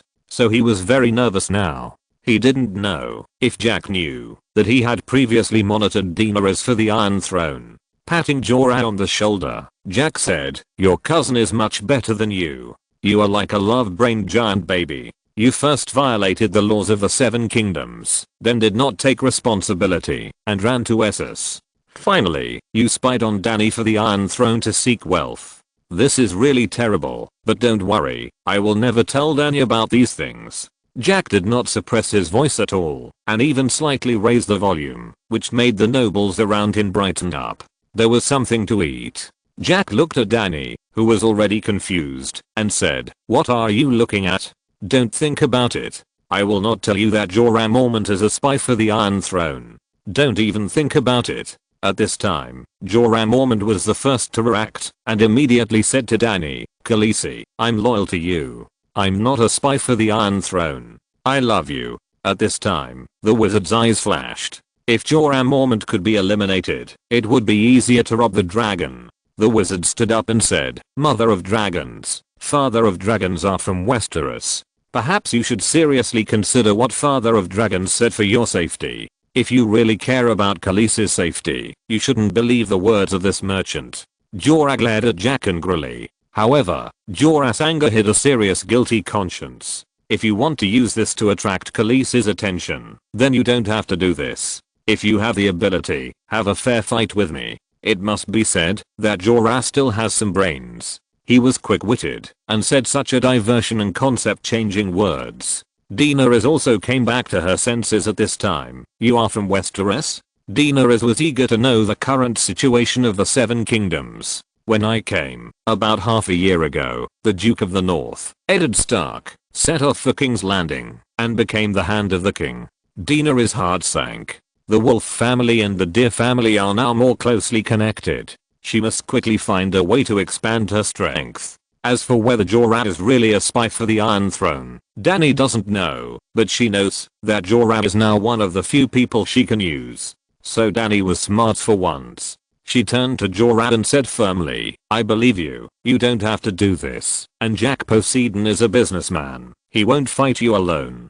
Jorah was very moved when he heard this. The trust of the goddess was sweeter and happier than anything else for the licking dog affair. But the seeds of doubt have been planted. The eyes of the masses are sharp. Only the licking dog Ben-Dog believes that his goddess will completely trust him. The atmosphere of the banquet became lively again, and Jack, who made everyone satisfied with eating melons, naturally became the center. Many businessmen envied Karakshu, who was eating at the table. Who doesn't want such an obedient young dragon? Everyone kept flattering Jack. In their opinion, Jack will definitely stand at the top of the world in the future. The Father of Dragons has a huge fleet and an obedient dragon, which is much better than the Mother of Dragons, whose future is uncertain. The only pity is that the Father of Dragons does not have the national hatred and family hatred of the Mother of Dragons. Otherwise they would be happy to support the Father of Dragons to rule Westeros. Time passed slowly, and the banquet finally ended. Jack bid farewell to the group of businessmen who were fooled by him. But Daenerys stayed and found Yannick, hoping that each of the 13 giants could sponsor 10 ships for herself, and when she took the Iron Throne, she would be rewarded. But Yannick showed little interest. For them, investing in the mother of dragons is not a good choice. Daenerys is just a 14-year-old girl with no army, no talents, no territory, and no allies in Westeros. The 13 giants have thousands of ships, and it is not a small number to give Daenerys 130 ships. Moreover, Daenerys is not only short of ships, but she has nothing but dragons. The long investment cycle makes the 13 giants unable to see returns. Of course, this is only the idea of some giants, among which Zeros and Windaxis has different ideas. Previously, he invested in a business with the intention of seizing the spice market from Yannick, but was tricked by Yannick and suffered a loss. Now his capital turnover has become a problem. So he joined forces with the wizard and made a very crazy plan, which was to kill other giants. The wizard imprisoned Dany and the dragon, and he became the supreme monarch of Qarth. Qarth was originally a monarchy, and later it was ruled by the princes of Qarth. The princes of Qarth were more like a parliament. It was also during that period of power struggle that the merchants of Qarth rose. Just after Yannick severely humiliated Dany, when Dany was in a state of dismay, Zero came to Daenerys and comforted her softly. "I'm sorry. Although I'm one of the 13 lords like them, their vision is really worrying. I think you're a good investment target. You're young and have dragons. As long as there's time, you'll definitely be the king of Westeros." Dany immediately showed a look of surprise and asked excitedly, "Are you willing to help me take back the Iron Throne?" Zero's face showed a proper look of embarrassment. "I know you can definitely become the master of the Iron Throne. However, your dragons need time to grow up, and the army and ships are bottomless pits. Although I have a treasure house that can do this, it's the wealth I've accumulated for a lifetime. I dare not gamble, unless what?" Dany suddenly had a bad premonition. "For me, I can support you with my rights, but we have to become a family. You have to marry me, so that I won't lose both my people and my money." Daenerys took a deep breath. "Sorry, let me think about it. My husband just died." "Of course, no problem. No rush. I will always entertain you and your people."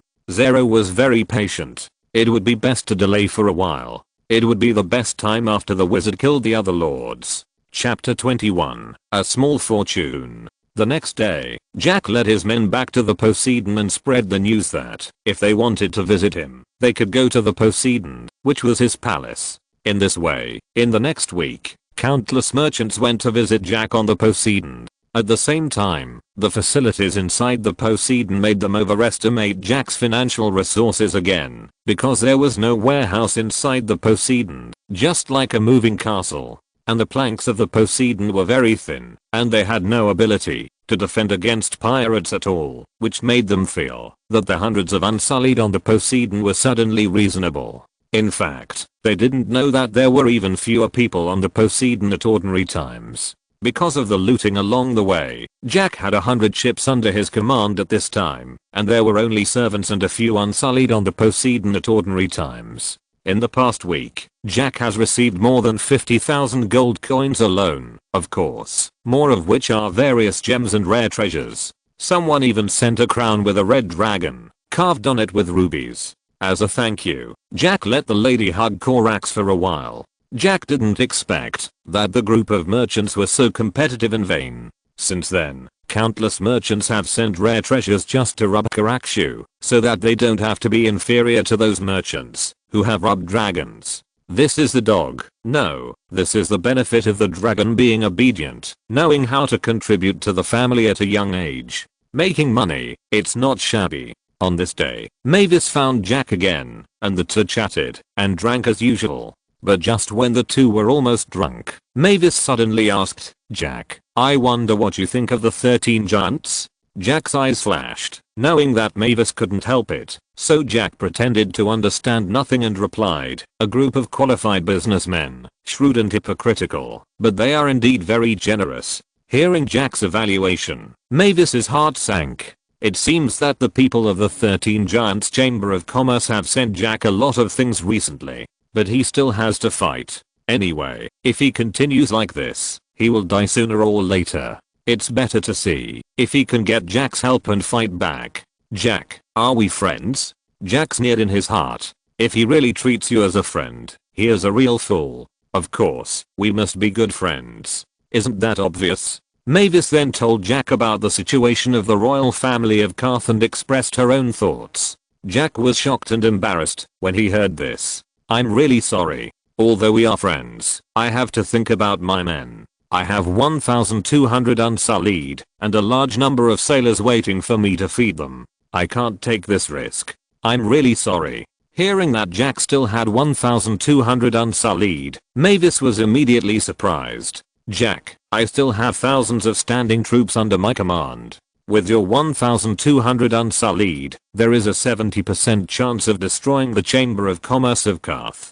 By then, their market will fall into your hands. Why not give it a try? Isn't this what merchants like most? Jack showed hesitation on his face, and after a moment, he showed greed appropriately. Okay, but we need to make a detailed plan. The wizards are obviously interested in Daenerys dragons. I feel that there may be disputes among the 13 giants. We may wait for the right time. Even if we don't reap the benefits in the end, it's not too late for us to start a war. Hearing this, Mavis was happy again. He didn't know this news. Usually, the 13 giants were closely monitoring his actions. But now that Jack has been won over, not only do he have more than 1,000 unsullied to help him, but he also got such important information. The advantage is mine. As Mavis left, Jack began to entertain other merchants again. He only paid some wine and asked Korak to be smart, and he could directly get gifts worth thousands of gold coins. As for those who didn't bring gifts and wanted to get something for free, I'm sorry, Captain Jack is very busy and has no time to see you. On the other hand, there are very few people visiting Daenerys, and many of them only brought dozens of gold coins as a gift. This is because they don't want other colleagues to laugh at them for not having seen dragons. Daenerys' dragons are much more irritable. Many times, strangers will be attacked just by getting close. At night, after sending off the last batch of visitors, a man who claimed to be the messenger of the giant found Jack. Jack soon summoned the messenger of the giant. Jack had some impression of him and had seen him beside Yannick. As soon as they met, Morris asked, Prince Mavis has been visiting you frequently recently. I wonder what you and Prince Mavis talked about. Jack looked at Morris with a smile. Not to mention the arrogant look of this guy, just the fact that he came at this time clearly showed that he did not take him seriously. This person was someone around Yannick, and his meaning represented Yannick's meaning. It was obvious that he had been in close contact with Mavis during this period, which attracted Yannick's attention and wanted to knock Jack. Warn Jack not to get too close to Mavis. Did you bring a gift when you came to visit me? I took the time to see you. If you didn't bring a gift, my son would be angry. As soon as Jack finished speaking, Karakshu, who was lying at his feet, immediately stood up and spread his wings, and a scarlet dragon flame sprayed towards Morris. But the distance was a bit far, and with Karaku's current ability, he couldn't reach Morris, but he still scared Morris and made him stagger. Morris didn't expect Jack to dare to let his dragon attack him. When he was about to speak, he saw Jack said with an embarrassed look on his face, Sorry, Karakshu ate a lot of hot peppers and I feel a little irritated. Seeing Jack apologize, Morris was too embarrassed to say anything, so he could only say with an unhappy look, It seems that you can't control your dragon perfectly as the legend says. Besides, my time is limited. Lord Yannick wants to know what you talked about with Prince Mavis. Jack smiled. Kato cut off his right hand and left ear. What? Morris was stunned for a moment. Wait, I'm the messenger of Lord Yannick. You can't do this. It's equivalent to slapping Lord Yannick in the face, and it will make Lord Yannick angry. Oh, that's terrible. Will that white fat pig mess up his own pigsty in anger? I changed my mind. Kato, cut him into a human pig. I'm going to make him a roast suckling pig, and send him to Yannick, and send someone to notify the other Unsullied to let them all come to the port of Karth. Ignoring Morris's horrified howls, Jack watched Karlix roast Morris with a smile on his face. Newgate showed a gratified smile on his face. This is what a qualified pirate king should be like. Blindly being kind will only make his subordinates and enemies more and more presumptuous. If you're listening to this novel on a channel other than Fanfic World, it means they downloaded and uploaded it without effort. we cordially invite you to visit our channel, Mundo Fanfic Novelos. There you'll find the original version of this story and you can explore many other novels of various genres. We're waiting for you to immerse yourself in a world of incredible novels. Chapter 22. The baby dragon is stolen, and the mother of dragons collapses. Soon, under the spread of ulterior motives, the news that Yannick's messenger was burned into a roast suckling pig by Jack spreading Karth. Yannick angrily convened an internal meeting of the 13 giants, and proposed to detain Jack's Poseidon, and then expel Jack from Karth. But unfortunately, no one responded.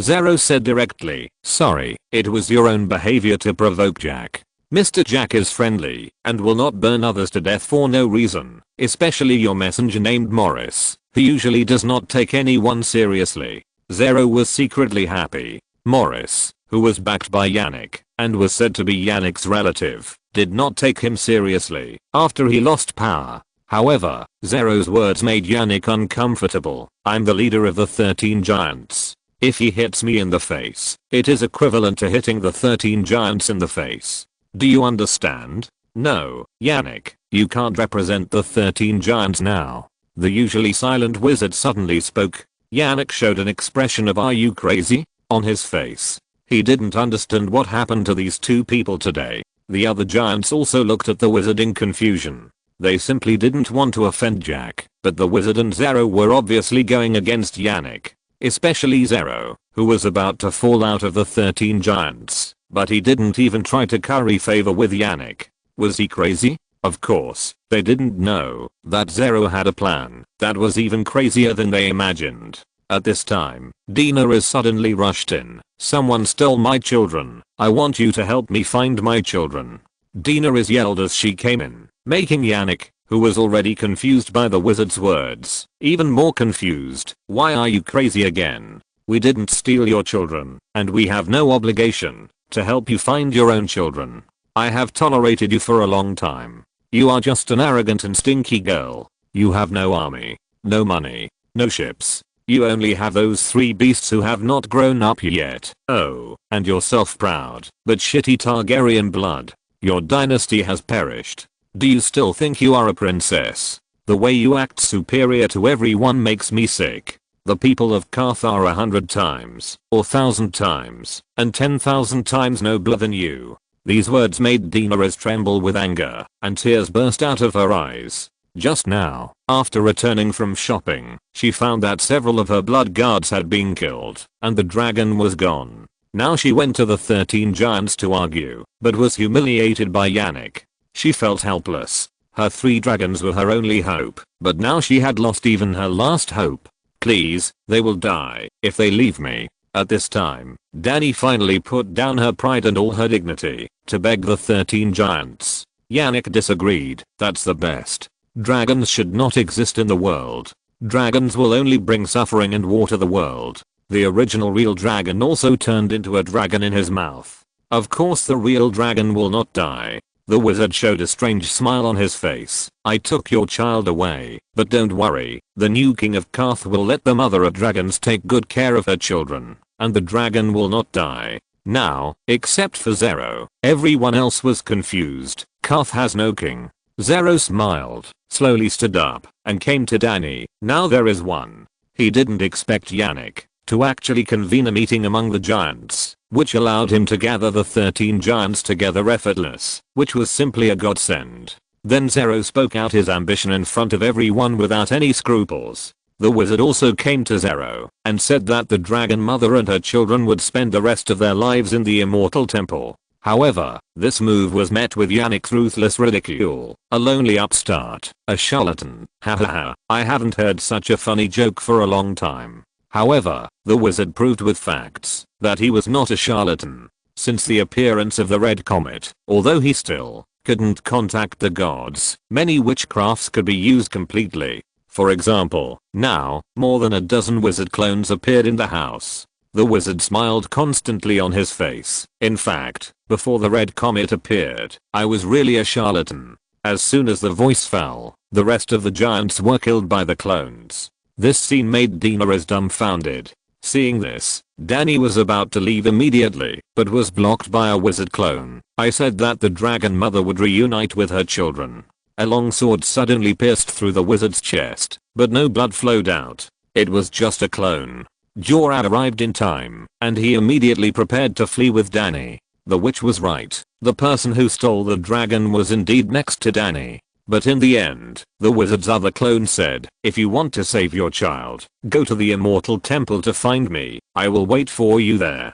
Danny glanced at the wizard's clone, followed Jorah and left immediately, followed by the last blood guard. The news here soon spread, and a large number of soldiers and slaves began to riot, and some merchants who wanted to get promoted began to kill each other. Zero seized the opportunity, gathered all his slaves, and prepared to seize the opportunity to make a move. He had sold his giant ship before, in order to form some elite slaves. At the same time, Mavis also heard the news of the giant's death, and immediately began to gather troops, and sent people to inform Jack. For Mavis, now is not the best time to make a move. Once he sent troops, he would face the encirclement and suppression of all merchants. He had to wait for Jack to lead the Unsullied into the inner wall, and then wipe out these merchants together, and then he could take most of the guilds for himself. As for whether Jack will become the next 13 Giants Chamber of Commerce, Mavis doesn't care at all, and doesn't think Jack has this foundation, but it is certain that Jack can also reap a lot of benefits. Everything is going in the direction of his plan. Mavis is trembling with excitement. The moment when the royal family of Karth is out of control is coming. At this time, Jack on the Sea King also got the news and immediately summoned all his soldiers. A total of 1,500 people, of which 300 were sailors selected by Jack himself in the later period. He couldn't let his Unsullied dominate. With Mavis's intervention, Jack's army entered the inner city, the center of the entire Karth, without hindrance. Jack showed an uncontrollable smile on his face. Finally in. Without the protection of the city wall, the entire Karth has become a fish on the chopping board. The only weakness of the Unsullied may be siege. Once the walls of Karth are no longer a barrier, the Unsullied will be an absolutely elite and invincible supplement. The three forces have their own ulterior motives, and are waiting for the final decisive moment. Chapter 23 Plunder. Jack took 1,000 Unsullied to meet Mavis, and the remaining 200 Unsullied and 300 sea guards began to rob the carriages in the city. As time passed, the turmoil lasted for 3 days, until the time was almost up, and the 5,000 slave soldiers under Zero began to move out. They wore leather armor, held spears, and were well equipped to the same degree as the standing army of Karth, far surpassing the slave soldiers under other merchants. These were all preparations made by Zero to finally wipe out the standing army of the royal family of Karth. Just when Zero was eliminating dissidents, the standing army of the royal family of Karth also took action. They claimed that the 13 giants had launched a rebellion and started a war. The two parties fought fiercely in the center of Karth, but the slave soldiers in Zero's hands had an advantage in numbers. Many merchants who were on the fence also commanded their slave soldiers to participate in the battle against the royal army. Zero saw that the balance of victory was tilting towards him, and greed appeared on his fat face. Karth would soon be his. Hiss, the young dragon's roar sounded, and Karakshu streaked across the sky, spewing scarlet dragon flames. After igniting several slave soldiers, it quickly returned. Its main purpose was to boost morale, not to fight. Mavis's face showed surprise. Jack finally launched an attack. If he didn't come again, his army would be defeated. In ancient times, once the loss rate of an army reached more than 30%, there was a risk of defeat. The more elite the troops, the lower the probability of defeat, and they could even fight to the last soldier.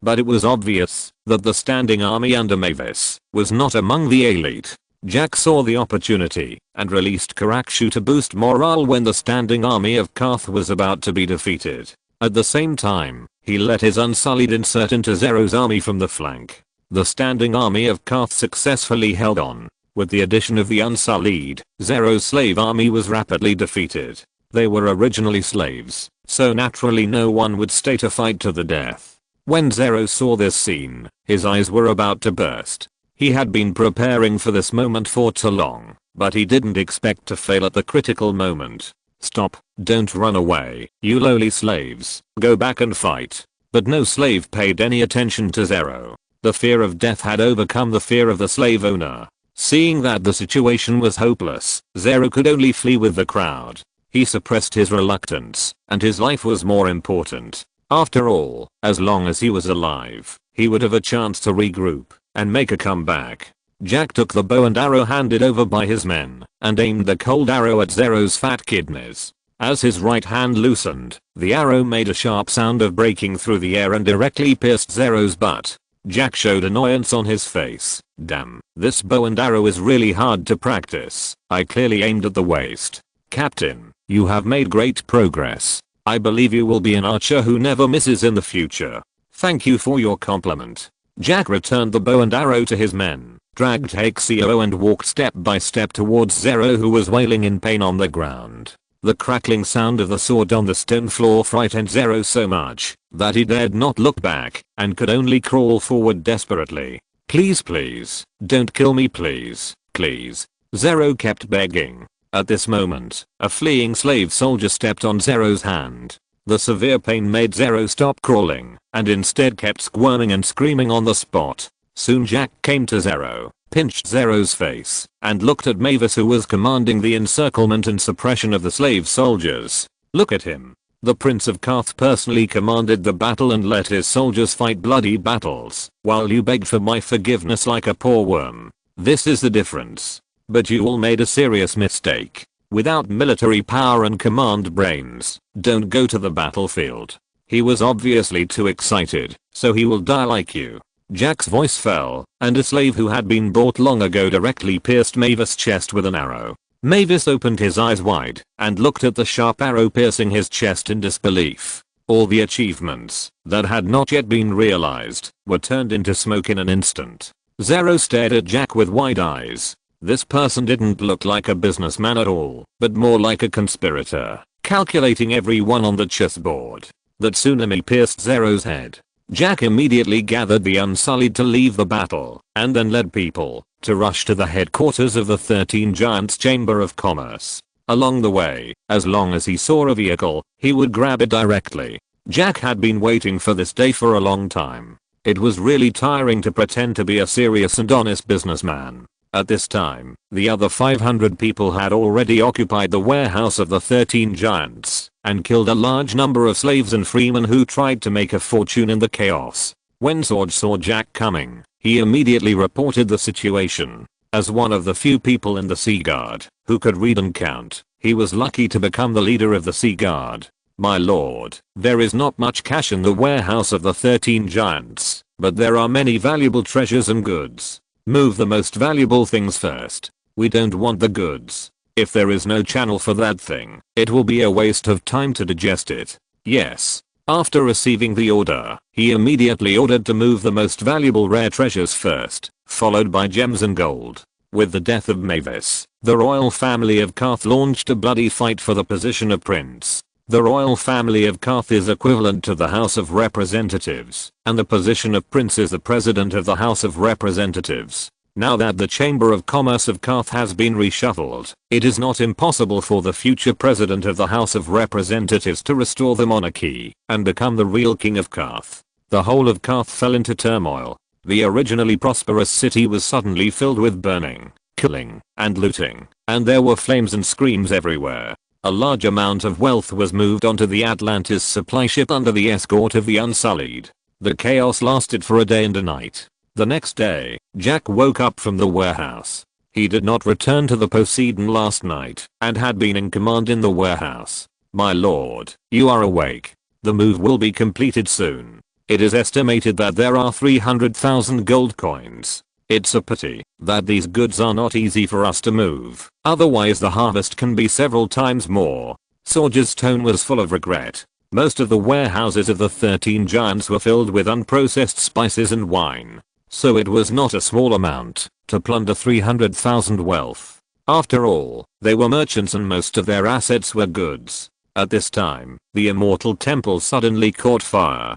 Seeing this scene, Jack knew that Daenerys had found her dragon baby. As the son of destiny, this little ordeal was nothing to Dany. Retracting his thoughts, as the last box of treasure was loaded onto the carriage, Jack followed the large army back to the Poseidon. This trip was very rewarding. No wonder it is said that war and looting are the shortcuts to making money. This trip earned 300,000 gold coins. Jack returned to the Poseidon and set out on his journey back to Astapa. He kidnapped some sailors and helped him drive away 50 large ships at the dock. Atlantis had 170 ships, but including the kidnapped sailors, there were less than 2,000 people, with an average of 10 people on each ship.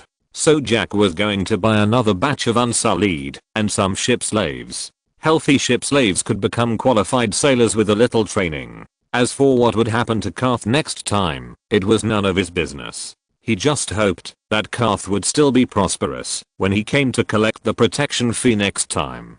Chapter 24 Colonial Plan Overseas Provinces. After escaping from the Undying Temple, Daenerys found that Karth was in an unusual chaos. At Jorah's reminder, Daenerys looted Zero's palace and took away all the valuables. Then she drove a medium-sized ship of the 13 giants at the dock and headed for Astapa, where it was said that there were world-famous slave infantry for sale. After experiencing several betrayals and conspiracies, Daenerys became more determined to regain the Iron Throne. The feeling of living under someone else's roof and being manipulated by others was simply terrible. 3 months passed in a flash, and Annie stood on the bow and looked at the sea in the distance. Drogon rushed up from the sea suddenly, then threw the fish in his mouth into the air and roasted it with dragon flames, and finally the roasted fish fell accurately into Drogon's mouth. At this time, Drogon was more than 1 meter long, while Viserion and Regal were smaller, less than 1 meter. At this time, the gap between Drogon and Viserion and Regal could be clearly seen. Even if the dragons will continue to grow, there will be a big gap between individual dragons of the same age. The peak age of a dragon is between 60 and 180 years old. After 180 years old, it becomes an old dragon. Although it is larger in size, its endurance and speed begin to decline. How long will it take us to reach Astapa? Daenerys asked Jorah. Jorah pondered for a moment and said, about 3 or 4 months. If we are unlucky, it may take more than 4 months. If there are many favorable winds, it will take less than 3 months. How many unsullied can you buy with 500 gold dragons? Jorah shook his head. I don't know, but unsullied are very expensive. Ordinary slaves can buy 2 or 3 with 1 silver coin. Unsullied may be more than 10 times more expensive. Hearing Jorah's guess, Dany felt helpless. This fat guy Zero was just lying to her. It took 500 gold dragons to plunder the entire palace. Fortunately, she did not agree to marry him at that time. Seeing Daenerys' hesitation, Jorah comforted her. We may be able to buy ordinary slaves. With a little training, they can also be good soldiers. But they are not elite. The nobles of Westeros have knights in full armor. It is useless to rely on just a few people. What's more, there is no money to buy weapons and armor, so it is useless to buy those slaves. Jorah remained silent. What Dany said was right. Even if they bought ordinary slaves for training, if they had no money to buy weapons and armor, they might as well buy Unsullied. At least Unsullied also gave them equipment. At this time, a Dothraki came over and said, Khaleesi, a very large fleet has been found ahead. Daenerys came to the bow after hearing this, and soon found a huge fleet ahead. The moment she saw the flag, Dany recognized the owner of the fleet. The blue sea monster on the flag was too obvious. It was Jack's fleet. He does have a powerful fleet, with about 200 ships. If we can gain his loyalty, it will be much easier to counterattack Westeros. Jorah's heart tightened when he heard this. If Jack really surrendered to Daenerys, would he still have a good life? Khaleesi, Jack is a very dangerous person. Excuse me, the probability of him surrendering to you is 0. I know, I just said it casually. The royal family of Karth tried to win him over, and the 13 lords also tried to win him over at the beginning. As a result, one of these two families is still in civil strife, and the other has been completely destroyed. How can he be a good person? Daenerys was no longer the innocent little girl at this time. She saw clearly that Jack was a very cunning businessman. He might not even be a businessman, but a pirate or a plunderer. After all, how could a merchant fleet carry more than 1,000 Unsullied at any time? slow down and keep a distance from the fleet ahead. Dina is ordered that she must keep a distance from Jack's fleet. After all, on the sea, if the other party has any intentions, she may be imprisoned by Jack and used as a reproductive tool, and the 3 young dragons will also add 3 dragon riders to Jack's forces. This is not that Daenerys maliciously speculates about Jack's character, but that Daenerys now thinks of the worst in everything she does. At this time, Jack on the Sea King was enjoying the striptease of Ellie and Jagger. As sisters who were born as bed slaves, they would naturally dance in a coquettish manner. Jack had no idea that Daenerys would guess about him, and he knew that he would not care about Dany's thoughts. Whether Dany wanted to win him over or was full of vigilance and alertness towards him, he didn't care. If Jack himself did not have any plugins or his own plugins were not strong enough, he might choose to hug Daenerys' thighs, but now he does not need to kneel and lick any Game of Thrones character. Keep playing the music, keep dancing, Jack said after opening his mouth and eating the fruit handed over by Victoria. As for where the fruit came from, it was naturally when he was replenishing supplies along the way, and the locals were so kind that they gave it to him. Ellie came to Jack in a gloomy manner and said coquettishly, "Master, my sister Yaja and I are very tired. Can we take a rest? I'm tired, so let's take a rest. I'll go to the deck to take a look." Jack came to the deck, which was full of busy sailors. Jack looked at the 12 giant ships around the Sea King and the 200 ships of different sizes outside. He felt extremely satisfied. These were all the assets he had worked hard to rob. As for the 300,000 gold dragons he had robbed in Karth before, Jack was going to take out 200,000 to transform his fleet. All merchant ships were converted into warships and transport ships. As for directly purchasing warships or robbing the Navy's warships, the cost was much higher than that of merchant ship transformation. With the remaining money, he could buy 3,000 unsullied and some technical slaves, and then Jack could choose a pirate to build a land base. The place Jack chose was the Seychelles Islands. This archipelago is close to the Sithorias continent and is surrounded by reefs. The climate on the island is suitable for growing food and development. No matter when, reefs are the enemy of shipping, but it is not a big problem for Jack. With Poseidon, he can draw a safe sailing route.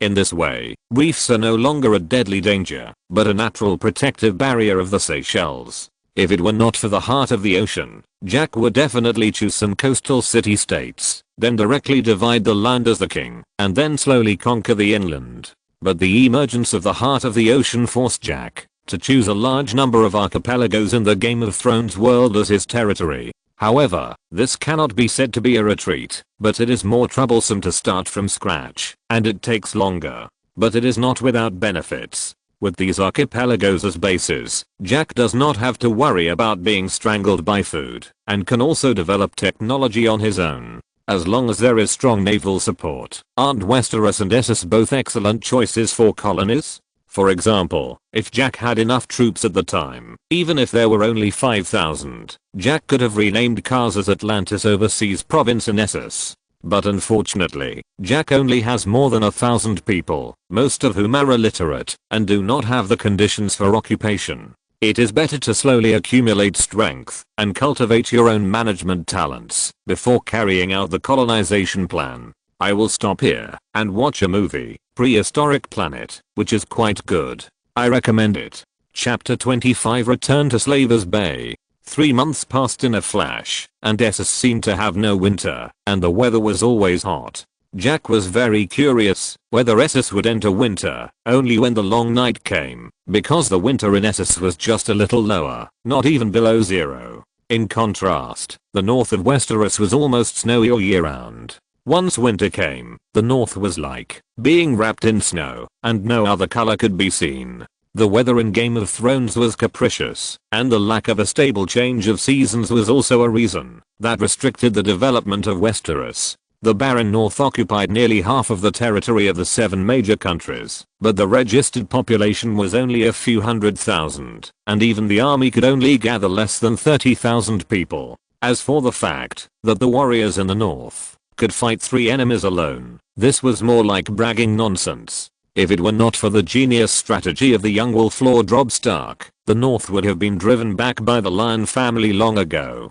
Captain, We will be able to reach the Slaver's Bay in about 3 days. Should we go directly to Astapa? Or should we rebuild the fleet first? If we go directly to Astapa, we may not be able to buy the Unsullied if we are late. Now Daenerys has come from Karth, and it is unknown when all the Unsullied in Astapa will be liberated. The sun rises in the east and sets in the west. Soon, 3 days have passed in a flash, and Jack stepped onto the dock of Astapa again. 13 giant merchant ships directly occupied most of the docks in Karth. Jack returned to Astapa after a year. With 300 Unsullied, Jack brought a large number of rare treasures into the city. Jack was ready to release the news that he wanted to purchase 3,000 Unsullied, and those who thought the price was right could come to consult. But he soon cancelled this plan. Jack first asked Newgate to contact Hago Veasley to see if he could harvest a wave of cheap goods from the small slave owners first. After Newgate received the order, he led a team of sea guards to the residence of Hago in his memory.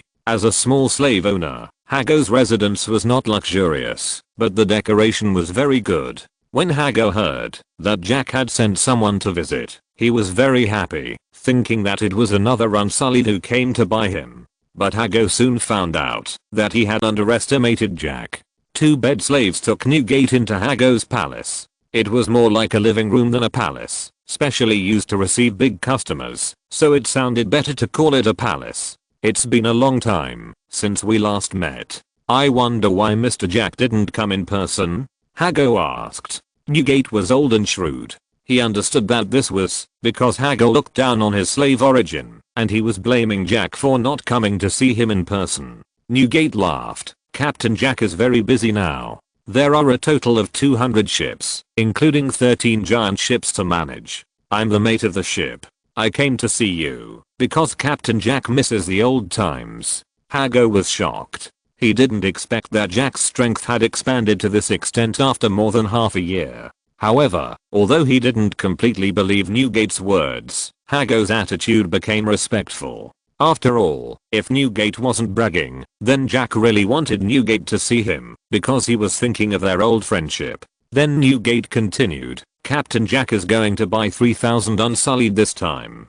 For the sake of our old friendship, each one will cost 25 gold coins. You or your friends can take as many as you want. I will give you 1 more gold dragon for each Unsullied afterwards. Hago's eyes suddenly slit with laughter. What's the name of the old friendship? He just wanted to buy the Unsullied from him at a low price. Those big slave owners all set the price at 30 gold dragons. Only small slave owners like them would sell at a low price. But he was also happy to serve. Merchants make money from the difference. After all, small slave owners like Hago have a circle. If Hago plans this matter properly, he can make an extra 1 or 2,000 gold dragons. Hago hurriedly poured wine for Newgate. Master Jack means that I will take as many as I can get from my subordinates, 25 gold royals each, and give 1 gold royal more for each one. Yes, but only 3,000. That's enough. There will be about 1,800 Unsullied. Hago roughly estimated. Newgate nodded. Okay, I will report to the captain. You can take the Unsullied to the dock after you count them. Okay, thank you for your hard work. After saying that, Hago clapped his hands, and a slave came up with a small box. Hago took the box and opened it, and inside was a red gem ring. Pushing the box to Newgate. This is a small gift from me. Please accept it, Captain Newgate. Newgate chuckled and put the ring down and accepted it. Then I will go back first. You must hurry up. The captain originally planned to buy it directly for 30 gold coins. I finally persuaded the captain to let me come to you to ask. Thank you, thank you. Hago sent Newgate away and immediately asked his slaves to notify his slave owner friends to come to his house, saying that there was a big deal. That night, 23 slave owners had gathered at Hago's house, and the number of Unsullied in their hands ranged from dozens to hundreds. After Hago's inquiry, plus the 78 Unsullied in his hand, there were a total of 2196 Unsullied, which was 400 more than Hago estimated. Hago, you called us to your house in such a hurry, aren't you, just to count how many Unsullied we have? That's right, I thought you got another batch of high quality bed slaves. I was so happy for nothing. Hago pressed his hands, signaling everyone to be patient. Business has been bad recently. You actually have accumulated so many unsullied. Need I tell you, there haven't been many large-scale wars in the world recently, and there are few frictions between city-states. The best-selling things now are bed slaves and skill slaves. Hago laughed and didn't keep the secret any longer, and said directly, I have a friend who is going to purchase a batch of unsullied, but the agreed quota is only 1,800, but we have nearly 2,200. Everyone was silent after hearing this. Everyone wanted to send away the goods in their hands. They, a group of small slave owners, did not have a fixed sales channel. If the unsullied in their hands could not be sold for a long time, they would definitely be stuck in their hands. No one likes old slaves. I wonder if you can talk to your friend and take all our goods. Hago showed a perfect look of embarrassment on his face. I can try, but the price. Hago paused for a moment and continued, my friend's budget is limited. If you can lower the price to 22 gold royals, I'm confident. 22 gold royals is too low. 23 gold royals. What do you think? Hago looked embarrassed and said unconfidently, then I'll ask him tomorrow. 23 gold royals, to see if he can take all. If he can, you can bring all the unsullied to me and I'll trade. The rest of the people thanked him one after another. The cost of training in unsullied is very low, maybe not even 1 gold royal, mainly because of the high time cost. But at the same time, if an unsullied is a little older, no one will buy it. The guests would rather spend more money to buy young unsullied from the big slave owners. If someone could directly purchase the goods from them now, they would be able to make a significant comeback without having to worry about the upcoming off-season for unsullied sales. End of this chapter. Thank you very much for reaching the end. Don't forget to like. Looking for more exclusive content and immediate access? Subscribe to our Patreon. Remember, every like, subscription, or donation encourages us to continue. Thanks to everyone. See you in the next video.